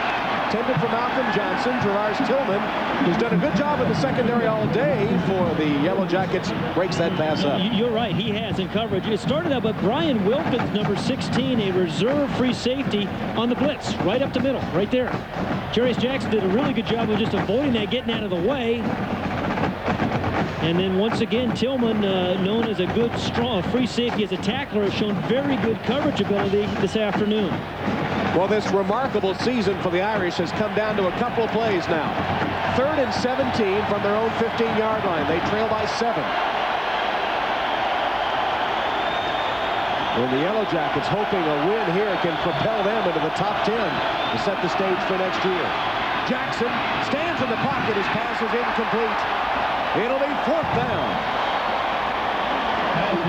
Once again, good coverage by Tillman. A patient Jarius Jackson is waiting for Malcolm Johnson to come clear on a square in. One-on-one coverage with the free safety again. Now, I don't, they're punting the ball here. Okay, it is 2:50 remaining. I guess when it's 4th and forever, you've got to do it and hope your defense can create a turnover. It's 4th and 17, so that had to impact the decision. Yeah, if it's 4th and 10 or something, regular down situation, you throw it. Smith punts. Charlie Rogers. Hit. Bounces off 2 would-be tacklers and finally dragged down at the 38-yard line. Okay, good special teams play there by Notre Dame. And Bob Davies says, hey, it was 4th and 15. I'm not going to have no chance really of picking up that first down. So now it's up to my defense. I still have 1 timeout left. It's been a defense that has responded all year long in similar situations. But they can't be content to just, stop them. They have to force a turnover. That's what they really need, to force a turnover.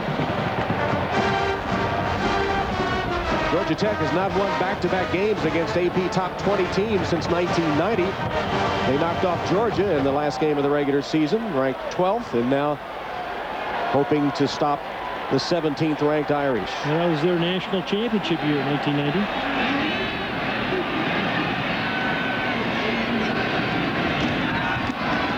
First down run by Joe Burns. If you're Joe Hamilton, you tell your freshman Joe Burns, you make sure you secure the ball. There's going to be a lot of guys ripping it. Notre Dame uses their last timeout. 2:30 remaining. Now Davey hoping for one more chance. That fumble recovered by the Irish, though, set them so far back that they really had no chance of picking up a first down on that last series. Georgia Tech is so unconventional offensively that they may try anything. Ordinarily, you'd say, hey, they're going to run another fullback plunge or something in the middle of the line. But Ralph Friedgen is unconventional. I mean, you wouldn't be surprised. I would be surprised to see Joe Hamilton even run an option play, perhaps a quarterback draw. I like the quarterback draw call a little bit better, a little less risk. Yeah, we don't want that pitch if you're a Georgia Tech fan. That's a risky maneuver. But a quarterback draw in that man's hands is not a bad call. Spread him out and let him do something with it. Yellow Jackets have won 4 straight bowl games, and this is just the way it usually goes for them. Their last 2 bowl wins by a total of 6 points, and holding on here by 7 over Davie and the Irish. Both these teams have a lot of starters returning next year and have a chances to have real good seasons. And it'll be a big boost if they can use a New Year's Day bowl win, especially Tech, to perhaps finish in the top 10. Then you have a chance maybe to play for the national championship next year because you'd be picked in the preseason top 10 in the '99 campaign. Here's the option and the pitch. It worked successfully. Burns receiving the pitch from Hamilton. Not much of a game, though. Lee Lafayette the stop. Or Brock Williams it was on the stop, and he managed, though, to stay in bounds. Keep the clock rolling down now toward 2 minutes. Yeah, that was the key thing, that he stayed in bounds. And once again, a really important 3rd down where Joe Hamilton has been absolutely superb in this ball game on 3rd downs. 3rd down and 6.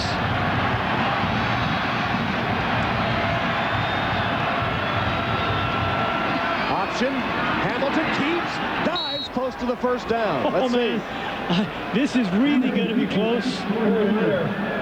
Corey Minor had him holding on for dear life. A lunge by Hamilton. Did he get enough? No, I think that with the spot, I think he's going to be a pinch short with that spot. We're going to measure. It will be close, though. Boy. Why not? That's the way the whole game's been. Yeah, you know, it really is. It's been one big exhale. You talk about guys having a feel for the game. Sometimes it's running backs who've got a sense where defenders are coming from. Joe Hamilton just has this feel of when to duck into the line and when to leap for that 1st down. And he will be short by about a yard. They're going to have to. So now, Larry, maybe the way they play offense. They'll have to give Notre Dame one final chance at it. Well, what they'll probably do is actually start the clock again, use those 25 seconds maybe, and then take a penalty.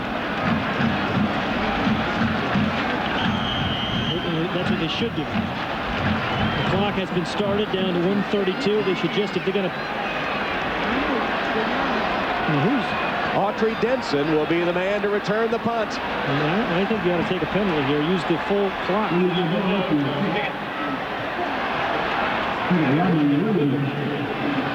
And they're still letting the clock tick away. Sure. That's exactly the call. There it is. As the play clock expires, they'll mark off 5 yards, which matters little at this point. Play the game. Offense. Again, the thing that Bob Davie faces here right now is he knows he doesn't have a big play type of capability, quick strike capability in his passing game. So it makes you think, need I try to block this to give myself a short field? I mean, that's a dilemma for them. Williams, the All-American punter, will punt for Georgia Tech. And Autry Denson, the all-time leading ground gainer for the Irish, does he have one big play left in him? He's lining up very short, though. They're going to go for the block. It's like they're going to go for the block. Absolutely. Nobody to return now. Here they come. Williams got it away. Got it out of there, and it'll be down inside the Irish 20-yard line. I think that was the right call, though, for Bob Davie. Knowing that he doesn't have that big play capability offensively, ends up being a 40-yard punt by Rodney Williams. Denson had been back to receive. Then during the penalty, he came over to the sideline. He sort of tentatively ran back out there, and then at the last moment lined up close to the line of scrimmage. So it was obvious they were going for the block and not the return.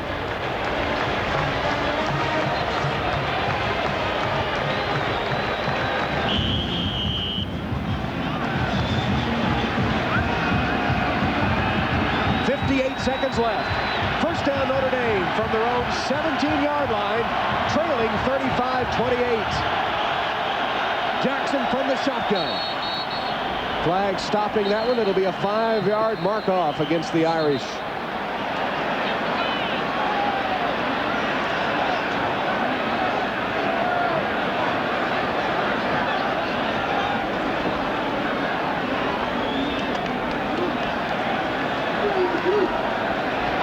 Prior to the snap, false start, offense, 5 yards, remains first down. And Notre Dame not making things easy on themselves. A little movement up top.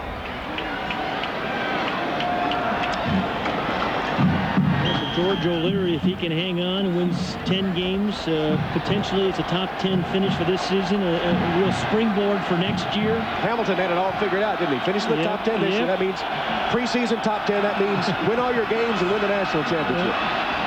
Jackson tried to buy some time, lost the football. Georgia Tech has it to the 5. Nate Stimson all over Jarius Jackson, and then Jesse Tarplin did the scoop, but not quite the score. Good point. And what a nice finish for Jesse Tarplin, who told us yesterday he thought he lost the Notre Dame game last year by his play. They've done this all year long. Forced the fumbles with the strip and the rips, and then the scoop of the scores. Jesse Tarplin, the senior who had 9 sacks on the year, returned one fumble for a touchdown. And a big defensive play for the Yellow Jackets. Well, it's been a good one, and George O'Leary and the Jackets about to win their 5th straight bowl game. College football's all-time winningest bowl team will have another notch to put in its holster. Thanks to Mike Enright and Greg Campbell for their spotting work today and what has been a terrific Toyota Gator